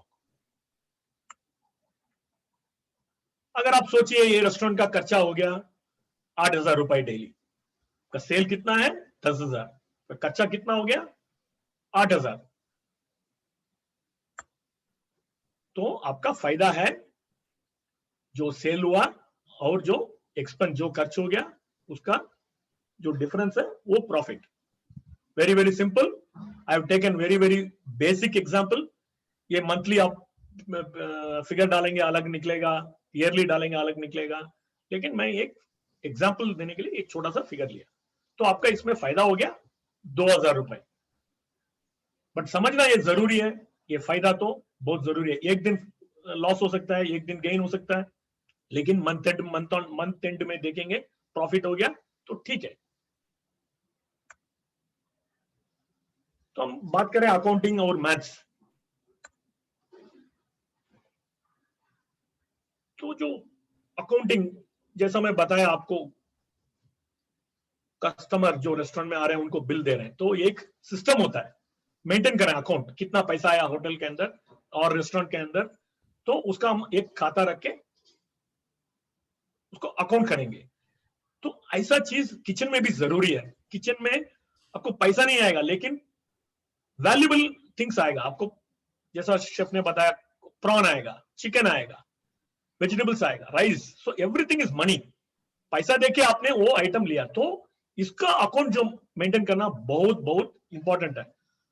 अब पैसा बोलने में आप केयरफुली आप बटुआ में रखते हैं और केयरफुली बैग में, नहीं तो पॉकेट में रखते हैं। तो ये किचन में रहता, तो इसको भी आप उसी नजर से देखना जरूरी है। अगर आप लोग होटल रेस्टोरेंट ज्वाइन करेंगे तो आपको ये जो शब्द है ये आपको आखिर को जानना जरूरी है। स्टोर इंटेंट बोलते हैं, जैसा शेफ राकेश सेठी ने बताया। अब कल भी आपने देखा शेफ सीताराम ने स्टोर्स के अंदर ले जाके आपको दिखाया। ये स्टोर से आपको किचन के लिए आइटम लेके आना, क्या करने का, आपको जो वो जाएंगे, अच्छा मेरे को 2 किलो चावल दे दो, 1 किलो दाल दे दो, ऐसा बोल के होटल में सिस्टम नहीं है। एक होता है स्टोर इंटेंट होता है, तो उसमें आपको भरना जरूरी है। फिर उसको आपको कितना किलो चाहिए, फिर आपका शेफ से उसका सिग्नेचर लेके आपको स्टोर में जाके देंगे, तो वो आपको आइटम देंगे। तो एक होता है everything is in a book, किताब वो रखना बहुत जरूरी है। एक होता है इंटर ट्रांसफर वोचर। आप वो जैसा शेफ ने बताया, एक बैंक्वेट किचन होता है, एक कॉन्टिनेंटल किचन होता है। अगर आपको कॉन्टिनेंटल किचन में कुछ आइटम का कमी हो गया, फिर आप बैंक्वेट किचन में जाके आप ले सकते हैं, ऐसा नहीं है नहीं ले सकते हैं, क्योंकि आपको स्टोर में फिर से आपको इंडेंट करना है, फिर से आपको वहां जाना है, बहुत लंबा प्रोसीजर हो जाता है, तो आपको अर्जेंट में कुछ चाहिए आप बैंक्वेट किचन से ले सकते हैं, लेकिन उसके लिए आपको एक इंटर ट्रांसफर वाउचर देना पड़ेगा। मैं एक एग्जांपल दे रहा हूं, लेकिन इतना just it's I have given you simple example. ऐसा हो सकता है अगर आपको शेफ सू शेफ जो रहते हैं, जो बताए जो शेफ दी पार्टी रहते हैं, उनको आइटम चाहिए, चिकन कल कितना चाहिए, 100 किलो चिकन चाहिए, 50 किलो फिश चाहिए, तो ये क्या करते हैं, फिर एक परचेज रिक्वेस्ट स्लिप बनाते हैं डेली। जाते हैं, चेक करते हैं, सब स्टोरेज में चेक करते हैं क्या क्या आइटम है, तो कल कितना कितना पार्टी है, कल कितना रेस्टोरेंट बिजी होएगा, वीकेंड है बिजी होएगा, तो सब शेफ लोग एक्सपीरियंस और अंडरस्टैंडिंग में ये क्वांटिटी डिसाइड करते हैं। डिसाइड करके एक परचेज रिक्वेस्ट स्लिप बोलता है, अगेन खाता, अगेन मेंटेन बुक। तो डेली ऑर्डर शीट होता है, जो डेली आइटम आता है उसको डेली ऑर्डर शीट। तो ऐसा बहुत सारे एग्जांपल्स है जहां आपको बुक मेंटेन करना पड़ेगा।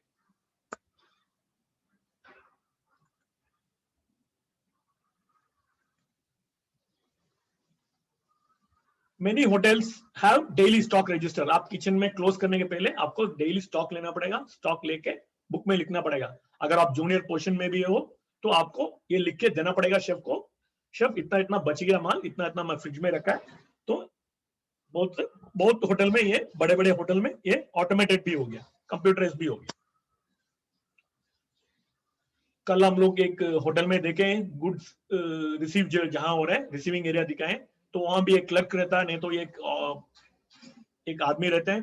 तो आइटम जो आता है होटल के अंदर, अगेन वो खाता भरते हैं, ये आया। तो आजकल पेपर पेन में नहीं भरते हैं, आजकल वो सिस्टम रहता है, सिस्टम में एंट्री मारते हैं, तो वो आइटम अंदर आ सकते हैं, क्योंकि ये सभी इंटरलिंक रहते हैं। अकाउंट्स में भी जाता है ये पेपर, तो वहां से सप्लायर जो सप्लाई किया आपको पेमेंट भी हो जाता है। तो ये लोग थोड़ा रहते हैं होटल इंडस्ट्री में, ये आपको जानना जरूरी है। जूनियर पोजीशन में जब रहते हैं आप इनको टच में रहने, दूर से देखेंगे, लेकिन आपको जानना जरूरी है ये लोग कौन है। अकाउंटेंट एक होता है, नहीं तो अकाउंट्स ऑफिसर होता है, नहीं तो फाइनेंस ऑफिसर बोलते हैं, जो जो डिफरेंट टर्मिनोलॉजी होता है इनके बारे में बताने के लिए। लेकिन ये होटल का खाता रखते हैं। फूड कॉस्ट कंट्रोलर एक रहता है, सभी होटल, बड़े बड़े होटल में सभी एक फूड कॉस्ट कंट्रोलर एक आदमी रहता है, तो वो आके शेफ को हेल्प करता है। शेफ ये कॉस्ट इतना हो गया, ये थोड़ा ज्यादा हो गया, ये रीजन हो सकता है, तो वो आके हेल्प करते हैं। वो खाता भी रखते हैं। स्टोर कीपर जो आपको बताया, इंडेंट स्टोर इंडेंट जो लेके आके आप स्टोर कीपर को देते हैं। परचेस मैनेजर, ये सभी आदमी बहुत इंपॉर्टेंट पोस्ट में रहते हैं। So as I told you in the beginning, finances are very key to business. अब जो भी करेंगे फाइनेंस में ध्यान नहीं देंगे, अब बिजनेस लॉस में चला जाएगा, फिर आप कुछ भी नहीं कर सकते। तो की इज द फाइनेंस। जो चाबी, मेन चाबी जो है वो है पैसा। Chef Saurabh, I'm okay? Yes, chef. It's very fine, sir. It's fine, no? Okay. Okay, so if students, if you have some paper and pen, you can keep it handy, but it's just an indication. अगर आपके पास pencil paper है तो अच्छा है, लेकिन you can also practice little bit of calculation. आप भी practice कर सकते हैं थोड़ा कैलकुलेशन कैसे किया जाता है फूड कॉस्ट। फूड कॉस्ट क्या है? जो भी डिश आप बनाते हैं उसके अंदर जो इंग्रेडिएंट्स जाता है उसका कॉस्ट जो होता है food cost, basic food cost, simple. आप एक चिकन करी बना रहे हैं, उसमें चिकन जाता है, उसमें स्पाइसेस जाते हैं, उसमें टमाटो जाता है, प्याज जाता है, अगर कैशनट डालेंगे कैशनट डालते हैं। इनका एक मूल्य होता है, इनका सबका एक कॉस्ट होता है। इसका कॉस्ट का होता है ये डिश कॉस्ट। ऐसा हजारों डिश बना रहे हैं किचन में, बहुत, कभी पुलाव बन रहा है, कभी चिकन सौते चिकन बन रहा है, कहीं वहां चिली चिकन बन रहा है, डेजर्ट बन रहे हैं, ब्रेड बन रहे हैं, तो सभी में एक इंग्रेडिएंट जाता है, तो वो क्या जाता है फूड कॉस्ट। इसको इजीली कैसे कैलकुलेट कर सकते हैं? आप ये तो नहीं कर सकते हैं डेली, अच्छा मैं चिकन करी इतना बना रहा हूं, इसका कॉस्ट इतना हो सकता है। तो एक थोड़ा सा सिंपल मैकेनिज्म जो है किचन में वो है, वो हम देखेंगे कैसे किया जाता है। इसके लिए एक दो वैल्यू जानना जरूरी है। एक ओपनिंग स्टॉक, आरएम स्टॉक जो है रहता है, तो वो हमको जानना बहुत जरूरी है। क्या होता है, क्या है ओपनिंग स्टॉक? किचन में आपको छोटा सा स्टोर रहता है, उसके अंदर चावल, आटा, ड्राई स्टोर जब ये दाल वगैरह रहता है, उसका स्टॉक आपको जानना बहुत जरूरी है। आप फ्रिज बुचरी में कुछ चिकन, कुछ फिश कुछ रहेगा, वो जानना बहुत जरूरी है। तो ओपनिंग स्टॉक बोलने में सुबह जो दिया जाता है, लिया जाता है stock, very very simple, yesterday's closing stock is today's opening stock. मतलब रात को आप जाएंगे, ये क्लोजिंग स्टॉक, आज ये आइटम बच गया, आप शेफ को ये दे रहे हैं, ये सब बच गया, तो वो हो गया क्लोजिंग स्टॉक। आज का क्लोजिंग स्टॉक है, कल का ओपनिंग स्टॉक वही है। तो सिंपल, आपको एक अकाउंट में 2 स्टॉक मिल जाएगा। सो क्लोजिंग स्टॉक, ओपनिंग स्टॉक जानना जरूरी है। परचेस, इन दिस केस अगर किचन में रहते हैं आप, किचन का कॉस्ट, इंडिविजुअल किचन का कॉस्ट कैलकुलेट करना चाहते हैं, तो फिर जो स्टोर से आप आइटम लेते हैं तो उसको भी इसमें ऐड कर सकते हैं। तो इधर it is a value of purchase और वैल्यू ऑफ इंडेंट, जो भी आप ले सकते हैं, तो वो भी आप जानना जरूरी है। आज मैं आज पार्टी है तो मैं आज चावल लिया, दाल लिया, चिकन लिया, वेजिटेबल्स इतना ऑर्डर किया, तो वो वैल्यू ऑफ परचेसेस भी जानना जरूरी है। तो यही आता है, मैं पहले जो डिस्कस किया, परचेस मैनेजर जो है, रिसीविंग क्लर्क जो है, वो उनके थ्रू आपको ये वैल्यू मिल जाएगा।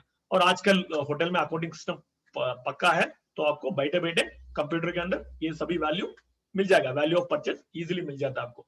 ये सभी वैल्यू भी आपको फूड कॉस्ट कंट्रोलर जो है वो कैलकुलेट करेंगे। लेकिन आप शेफ होने के नाते, किचन में काम कर रहे कॉमी होने के नाते, ये आपको कॉन्सेप्ट समझना बहुत जरूरी है। आपको ये कैलकुलेट करने के लिए जरूरी नहीं है, लेकिन आपको वैल्यू, कोई फूड कॉस्ट कंट्रोलर नहीं है तो परचेस मैनेजर कोई तो आपको बताएंगे, बट लेकिन आपको जानना जरूरी है, ये वैल्यू इंपॉर्टेंट है। सेल वैल्यू भी आपको कुछ कैलकुलेट करने की जरूरत नहीं है, सेल वैल्यू आपको मैनेजर नहीं तो कंसर्न्ड सुपरवाइजर आपको दे देंगे। तो एक छोटा सा एग्जांपल देखेंगे तो कैसे कैलकुलेट किया जाता है। हम पहले देखें सेल ऑफ द रेस्टोरेंट। अगर आप समझ लिए कल ने शेफ लोग ने ये किया, स्टॉक लिया, तो उसका वैल्यू हो गया 18,000 रुपीज, वही हो गया आज का स्टॉक, ओपनिंग स्टॉक हो गया 18,000 रुपए हो गया। आज आप क्लोज कर रहे हैं तो क्लोजिंग स्टॉक आपका 19,000 हो गया। ये आप थोड़ा सोचेंगे, अरे यार ओपनिंग में 18 था, क्लोजिंग में 19 कैसे कैसे बढ़ गया। यही सिंपल है, आपको यहाँ जो देख रहे हैं ये वैल्यू ऑफ परचेज आपको जरूरी है। तो आज आपने परचेज किया 4,500 रुपए परचेज किया, तो एक कंजम्पशन बोलते हैं, ये फूड कॉस्ट जो हम डिस्कस किए पहले, उसको कैसे हम कैलकुलेट कर सकते हैं। फॉर्मूला बहुत सिंपल है, opening stock plus purchases minus closing stock. और ओपनिंग खाता जो है आपका वो वैल्यू, उसके बाद जो आप परचेज किए आइटम्स उसका वैल्यू, वो दोनों को जोड़ना है और उसमें से क्लोजिंग स्टॉक को निकालना है। तो आपका हो गया कंजम्पशन। आप आज खाना बनाने के लिए इतना खर्चा जितना किए वो इसमें से आपको पता चल जाएगा। तो यही जो कंजम्पशन हम बोलते हैं, यही इसी को फूड कॉस्ट बोलते हैं। तो इन दिस केस आपका ये एग्जाम्पल में आपको 18,000 प्लस 4,500 माइनस 19,000, वैल्यू कितना हो गया? ये हो गया आज आपका फूड कॉस्ट है 3,500। सो हम पहले जो एग्जांपल दिया देखिए, वो सेल्स ऑफ रेस्टोरेंट 10,000 रुपीज। जो आज 10,000 बिजनेस सेल वैल्यू के लिए आपने खर्चा किया 3,500 रुपीज। आपने 3,500 रुपीज का मटेरियल लेके आप उसको, उसके ऊपर आपका कारीगर दिखाया, आपने कुकिंग किया, आपको प्लेट में डाले, वेटर जाके सर्विस किया, कस्टमर का बिल बनाया, वो बिल बन गया आपका 10,000 रुपए। तो ये जो डिफरेंस होता है उसके बारे में भी हम नेक्स्ट डिस्कस करेंगे। तो ये जो सेल माइनस फूड कॉस्ट जो बोलते हैं कंट्रीब्यूशन, जैसे हम पहले देखें प्रॉफिट, ये जो वर्ड है कंट्रीब्यूशन। अब ज्यादा कंफ्यूज मत हो जाइए, आपको कॉन्सेप्ट जानना जरूरी है, कॉन्सेप्ट जानना जरूरी है। कंट्रीब्यूशन से आपको बाकी सब निकला जाएगा, जैसा हम बिजली, पानी, किराए, इन्वेस्टमेंट कॉस्ट, वो सब हम जो डिस्कस किया वो सब इसमें निकल जाएगा, तो वो प्रॉफिट बनेगा बाद में। बट लेकिन किचन और शेफ के लिए बहुत इंपॉर्टेंट है ये जो कंट्रीब्यूशन और ये जो food cost. So in this case, in this example, आज का कंट्रीब्यूशन है 6,500 rupees. Clear? Yes. Yes, chef. Yes, chef. Yes, chef. Thank you. I'll go to the next slide.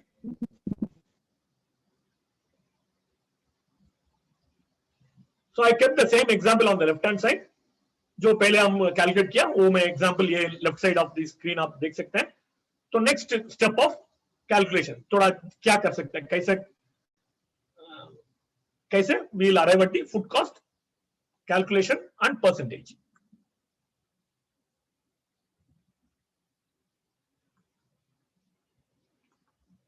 तो यहां आ गया थोड़ा सा मैथमेटिक्स, पर डरने का नहीं, बहुत सिंपल है.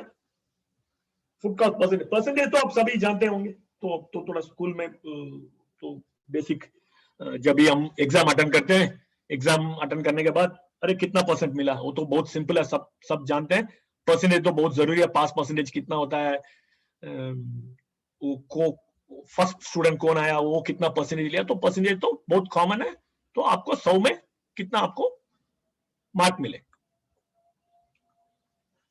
तो इसमें आपका फूड कॉस्ट 3,500 रुपीज. जो एग्जाम्पल हम पहले कैलकुलेट किया, यहां देख सकते हैं आप 3,500 रुपीज. सेल कितना था, 10,000 रुपए. अब परसेंटेज कैलकुलेट करना बहुत इजी है, जैसा मैं बताया. आप लोग एग्जाम अटेंड किए, थोड़ा तो मार्क तो कैलकुलेट किए होंगे. तो इसमें बहुत सिंपल चीज है, 35% फूड कॉस्ट.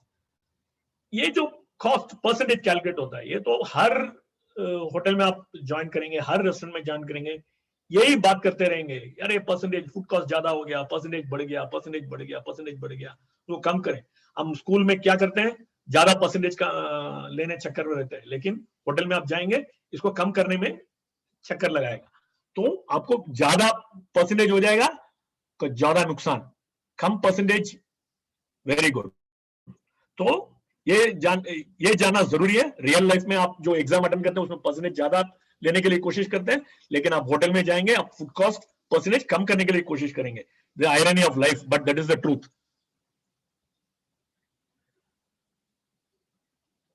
तो in case you want to practice some calculation, I got a small little some.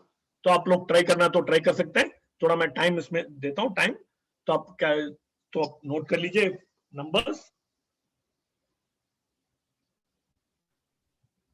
Students यहाँ शेफ ने एग्जांपल दिया है, इसको आप लोग नोट करके आप ऐसे तो करें. उसी हिसाब से करना पड़ेगा, लेकिन I also done the calculation, थोड़ा आपको इजी रहेगा. Anyway this figure will be there on the left. हाँ बताइए Saurabh, you are saying something. I just told them chef. Students आपको स्क्रीन पे दिख रहा है फिगर्स कुछ. शेफ ने एक एग्जांपल यहाँ सामने रखा है. इसी एग्जांपल के आधार पर जो अभी आपने देखा पिछले स्लाइड्स में, सेम एग्जांपल्स को देखते हुए इन फिगर्स के साथ एक छोटा सा ये कैलकुलेशन आप करके देखें. शेफ के पास इसका आंसर है, लेकिन आप करके देखें, फिर आप में से कुछ स्टूडेंट्स बताएं शेफ को कि आपका क्या फिगर आया है. बताना भी जरूरी नहीं है, लेकिन आप एक प्रैक्टिस तो कीजिए. प्रैक्टिस करना बहुत जरूरी है, क्योंकि जैसा मैं बताया आपको, ये रेस्टोरेंट में ज्वाइन करेंगे, होटल में ज्वाइन करेंगे, ये आपको करने के लिए जरूरी नहीं है, लेकिन आपको दूसरा आदमी क्या कर रहा है, कैसे कैलकुलेट करना आपको जानना जरूरी है. तो उसके लिए आपको करके एक समझना एक बहुत इंपॉर्टेंट बात है. कल को आपको कोई बताएगा फूड कॉस्ट परसेंटेज बढ़ गया, आप लोग वेस्टेज कंट्रोल करो, आप लोग इसको थोड़ा ध्यान से काम करो, ऐसा समझने. आपको कॉन्सेप्ट तो आपको ऑलरेडी अंदर है, तो आप उसको समझने में इजी होएगा. तो let me give you some help. What is consumption? ये फॉर्मूला मैं पहले बताया, पहले स्लाइड में, opening stock plus purchases minus closing stock. तो यहाँ है, मैं आपको थोड़ा हेल्प दे रहा हूं. यहाँ ओपनिंग स्टॉक भी है, क्लोजिंग स्टॉक भी है, परचेसेस भी है और सेल भी है. आप लोग आंसर रखिए आपके पास, और जो कैलकुलेशन कंपेयर करके आप खुद उसको एवेलुएट कर लीजिए.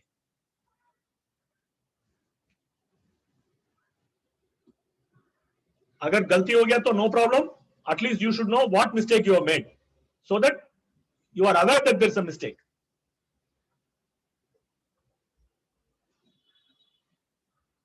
तो इसका आंसर जो है फूड कॉस्ट. या लक्ष्मी, टेल मी. सर 5000 आया. Yeah, very good. So मैंने आंसर भी यहाँ already डाल दिया. 5000, very good. So because there are so many students, 60 students, so if I start asking, then we may lose some time. But very good, you got the right answer.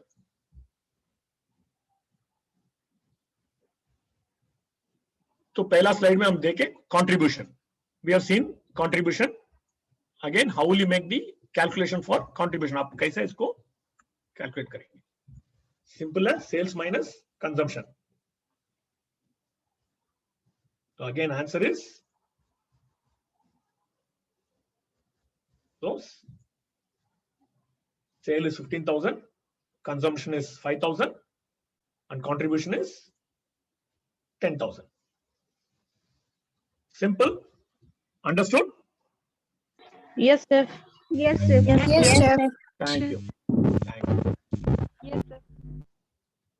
तो same example हम continue करेंगे to calculate the percentage also.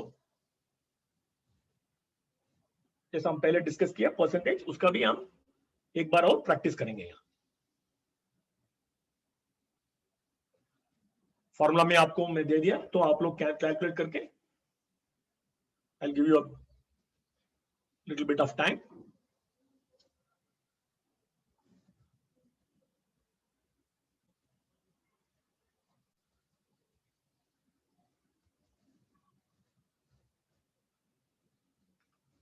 तो आपको जो value चाहिए वो left side में है, आपको खाली सिंपल कैलकुलेशन करने का.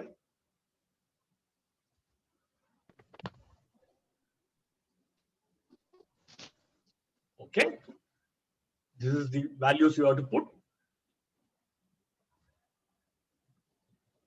And this is the answer. Simple. Again one more small little example. आप लोग कोशिश कीजिए विदाउट सीइंग माय प्रॉम्प्टिंग. मैं आपको पहले फॉर्मूला भी दिया था, तो आप लोग, मैं अभी 1 मिनट टाइम देता हूं, आप इसमें so calculate the consumption and calculate the percentage. So I'll give you some time to do this.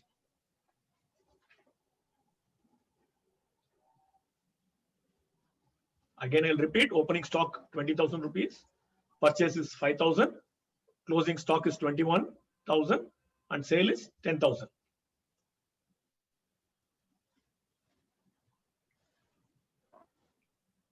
Saurav, my Hindi is manageable. Yes, yes, chef, definitely.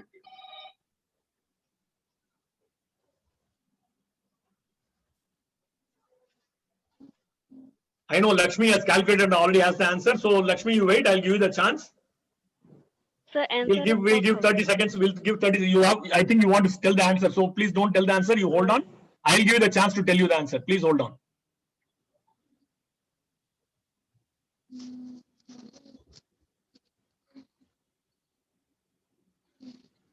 अच्छा, क्या क्या कैलकुलेट करना है? तो आपको कैलकुलेट यही करना है जो कंजम्पशन है और फूड कॉस्ट परसेंटेज जो है.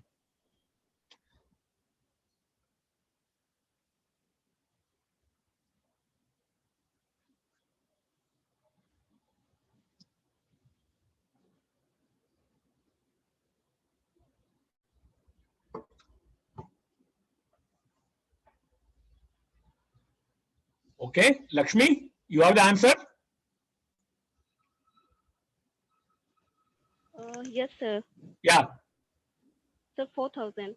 Okay, you okay. Okay, hold on. So we will help people who are not calculated or who are finding it little difficult to calculate with the formula. So ये formula आपको, yeah. So Lakshmi has given the answer. That's the correct answer. 4,000. Simple. So next we'll have to calculate the contribution. आपको contribution का formula मालूम है? Cell minus, मैं आपको I will give you a prompt. Yeah. This is a very, very simple calculation, so I will not waste much time on this. So this is 6,000.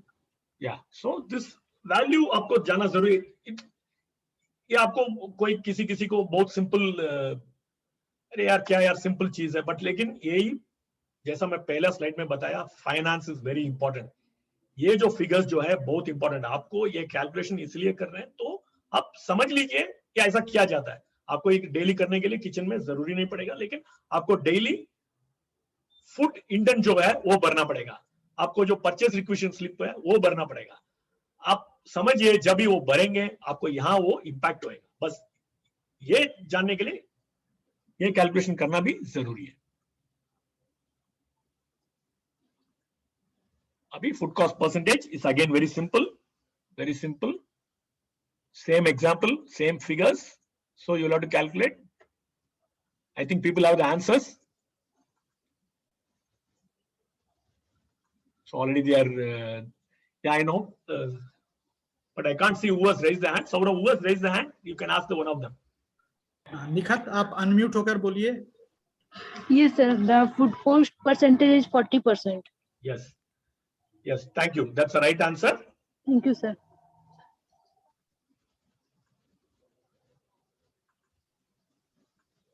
So simple, very right answer. So at least today you know that how to calculate the food cost percentage. You also know what is opening stock, what is closing stock, what is purchase, what is indent, what is sales, what is contribution. Why all these are very, very important. तो आप mathematics तो थोड़ा बहुत कर लिए, थोड़ा बहुत हम लोग प्रैक्टिस कर लिए, थोड़ा बहुत आप बाद में भी आप जो बुक्स है तो आपका जो लेक्चरर है वो देंगे आपको थोड़ा सम्स, थोड़ा प्रैक्टिस करके आप प्रैक्टिस कर लीजिए. बट जैसा मैं पहले बताया ये क्यों कर रहे हैं, क्यों इंपॉर्टेंट है, आपको प्रैक्टिकली आप जाएंगे किचन के अंदर, आपको ये डायरेक्टली अफेक्ट कैसे करेगा. ओके, उसके पहले हम देखेंगे थोड़ा बहुत टर्मिनोलॉजी जो आपको किचन में जाएंगे, शेफ लोग बात करेंगे आपस में बात करेंगे, मैनेजर और शेफ बात करेंगे, आप वहां कुछ काम कर रहे हैं तो ये जो शब्द आप वो लोग बात करेंगे तो आपको समझ में आएगा ये क्या चीज है. आपको उस टाइम में सोचने का जरूरत नहीं, अरे यार क्या है, आपको थोड़ा बहुत समझना जरूरी है. ग्रॉस कॉस्ट, नेट कॉस्ट बोलते हैं, ग्रॉस कॉस्ट नेट कॉस्ट होते हैं जब भी फुल मोल कैलकुलेट करते हैं. जैसा हम कैलकुलेट किया इतना सिंपल कैलकुलेशन नहीं होता, बहुत कुछ कैलकुलेशन होता है. इसमें किचन के अंदर स्टाफ का खाना भी बनता है, तो स्टाफ का खाना स्टाफ कैफेटेरिया में चला जाता है, वहां जाके स्टाफ खाना खाते हैं. लेकिन उसके लिए आपने इंटेंट दिया, आपने आइटम लेके आया स्टोर से, आपने बनाया स्टाफ के लिए फूड. एक किचन जो सेंट्रल किचन है उसमें एक साइड में स्टाफ का खाना भी बनाया, लेकिन वो जो है वो जाता है ह्यूमन रिसोर्स कॉस्ट के अंदर, एम्प्लॉय कॉस्ट के अंदर जाता है, फूड कॉस्ट के अंदर नहीं आना चाहिए. तो अगर वो फूड कॉस्ट में जुड़ गया तो वो सभी कॉस्ट मिला के हम बोलते हैं ग्रॉस कॉस्ट. उसमें से जो बिजनेस के लिए यूज नहीं किया, जो बिजनेस के लिए हम इस्तेमाल नहीं किया, वो कॉस्ट जो निकला जाएगा उसमें से निकल के जो बेसिक बिजनेस के लिए हम यूज किया वो है नेट कॉस्ट. तो ये आपको जानना जरूरी है. लेकिन मेन कॉस्ट जो है तो है फूड कॉस्ट होता है. फूड कॉस्ट के अंदर एक ग्रॉस फूड कॉस्ट होता है, एक नेट फूड कॉस्ट होता है. सिंपल, जो मैनेजर और शेफ बात करेंगे आपको एटलीस्ट समझ में आएगा. तो I have given you some examples. Staff food, complimentary food, transfer to bar, these things you will keep hearing in the hotels and restaurants when you join them. So I'll come to my earlier point. हम ये calculation कर रहे हैं, ये कर रहे हैं, food cost percentage कर रहे हैं, थोड़ा बहुत आप अभी तो जान गए होंगे क्योंकि बिजनेस में ये बहुत इंपॉर्टेंट है. जो फायदा बहुत इंपॉर्टेंट है, जो वेस्टेज अवॉइड करना बहुत इंपॉर्टेंट है, कैसे अननेसेसरी एक्सपेंडिचर को अवॉइड करना बहुत इंपॉर्टेंट है. आप अगर किचन सुपरवाइजर है, आप कैसे आप असिस्टेंट्स को ट्रेनिंग करेंगे, कैसे शेफ आपको ऊपर डिपेंड करेंगे फूड कॉस्ट को कंट्रोल में रखने के लिए. These are the points which I already told you. समझिए फूड कॉस्ट इज एक्सपेंस, तो एक्सपेंस को कंट्रोल करना बहुत जरूरी है। तो check on the food cost is very important. तो होटल में आप ज्वाइन करेंगे, ये जो सब्जेक्ट है फूड कॉस्ट बहुत बहुत डेली डिस्कशन पॉइंट है, डेली आप शेफ लोग डिस्कस करेगा। जो होटल में जो बहुत बड़े बड़े पार्टी होता है, जहां बैंक्वेट किया जाता है, तो होटल में थोड़ा बहुत इजी होता है, क्योंकि वो जो सेल करते हैं वहां तो कॉस्ट थोड़ा कम ही रहता है। लेकिन जो रेस्टोरेंट अला कार्ट चलाते हैं, जो लेके आके कस्टमर को प्लेट में नहीं तो करी बोल में डाल के रेस्टोरेंट के अंदर सर्विस करेंगे, उनको ऑलवेज चैलेंजिंग रहता है। क्योंकि अगर आपने आज 10 चिकन करी बनाया, उसमें आपका 8 सेल हो गया, 2 बच गया, उसको फ्रिज में रख के कल चला सकते हैं। लेकिन उसमें 2 प्रॉब्लम हो सकता है, कल को टेस्ट चेंज हो सकता है। एक दिन पुराना चिकन करी दे रहे हैं, अब कस्टमर जो आके खाएंगे, आपको वो फिर से वापस आएंगे कि नहीं आएंगे, नहीं तो कंप्लेन करेंगे कि नहीं। तो ये बहुत बड़ा प्रॉब्लम। तो आज आप 8 सेल करने वाले हैं, तो 8 बनाने में वही एक खला होती है।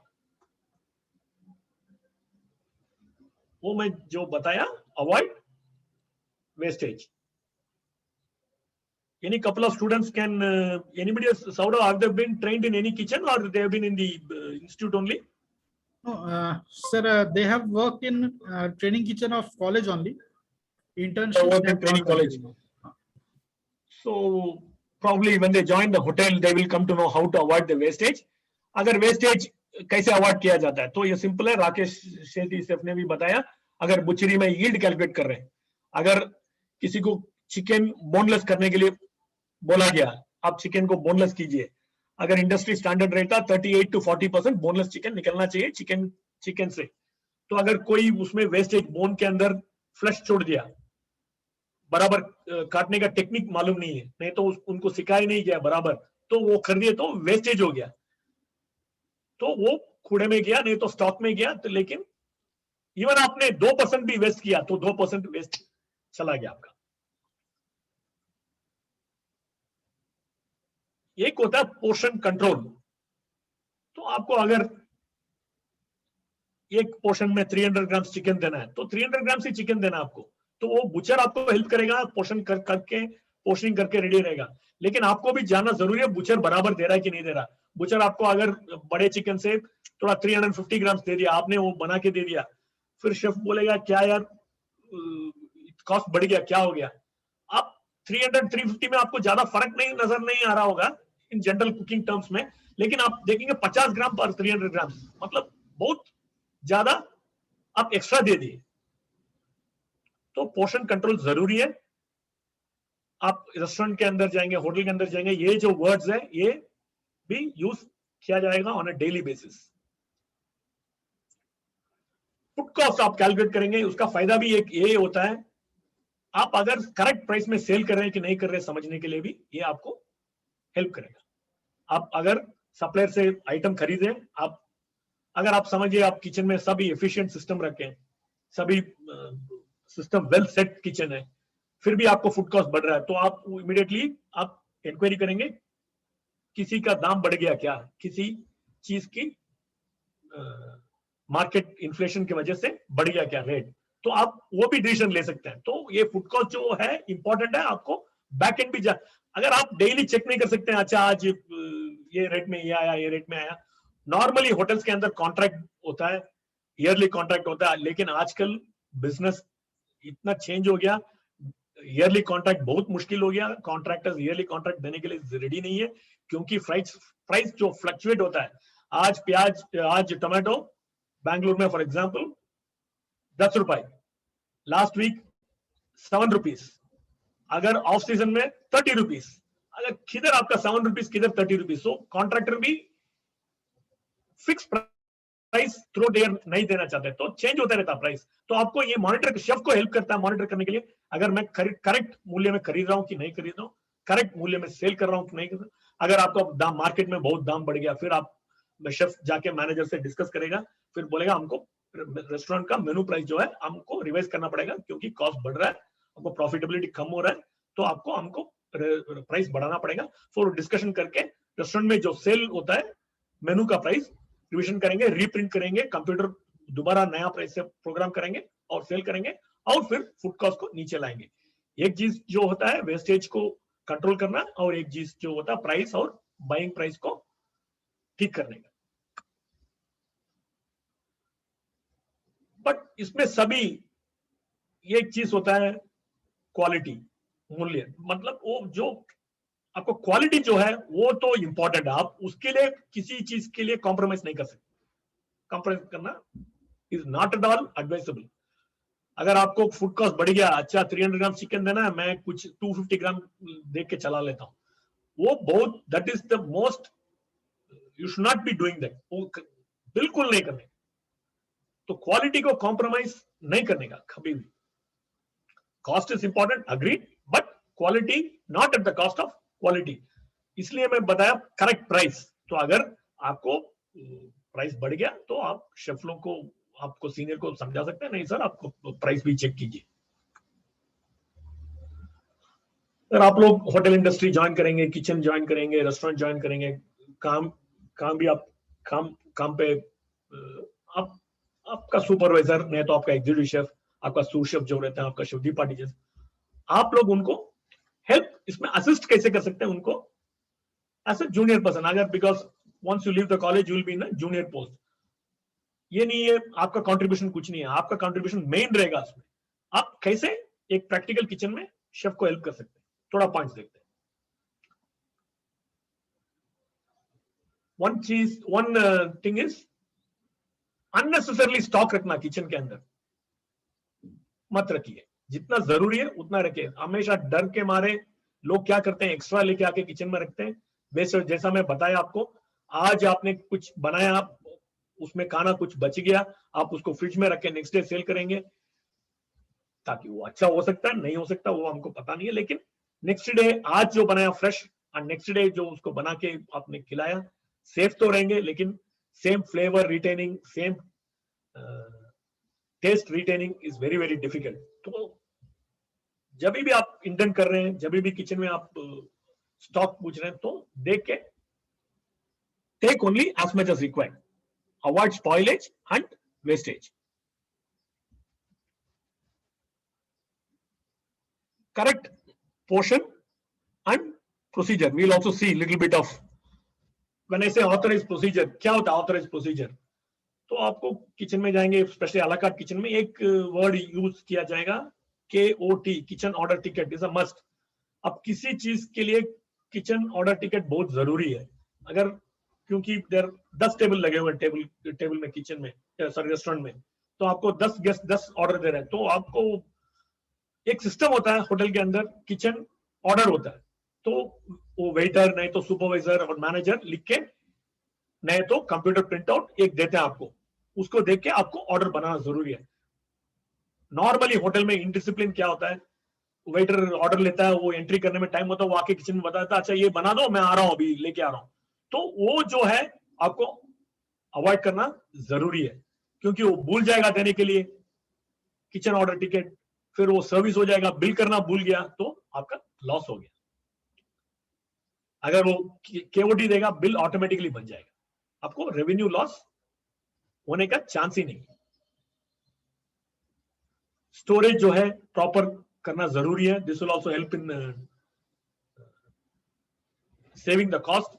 अगर आप होटल में जाएंगे, सिंपल चीज सिखाया जाएगा, तो जो नॉन वेजिटेरियन आइटम्स जो है वो नीचे शेल्फ में रखिए, ऊपर मत रखिए, क्योंकि उसमें से जो वेस्ट वाटर है, जो स्वेटिंग होता है, जो नीचे जो रखें वो वेजिटेबल्स नहीं तो उसमें गिर पड़े, नंबर 1 फूड सेफ्टी का प्रॉब्लम होएगा, नंबर 2 उसको फेंकना पड़ेगा, तो it will result in wastage. So storage is very important. I am giving you very very basic examples, but it is a very very complicated procedure in the hotel. Your chefs also will train you in this. तो most of the hotels will insist on daily stock accounting. तो daily आपको बताया जाएगा, ये daily, क्योंकि हम भी hotel में काम करते थे जब भी, तो बोलते हैं वो जो किचन का इंचार्ज रहता नहीं तो सीनियर मोस्ट पर्सन रहता, उसको डेली किचन में क्या आइटम बचा है वो लिख के शेफ कैबिन के अंदर रख के जाना जरूरी है।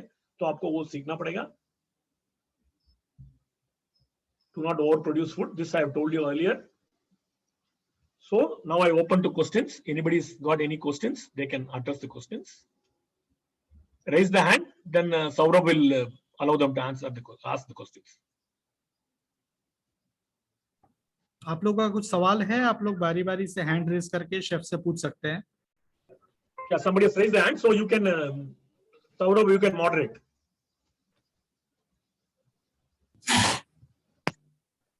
Yes, Nikhat. Good afternoon, sir. Good afternoon, sir. Yeah, please, bataiye.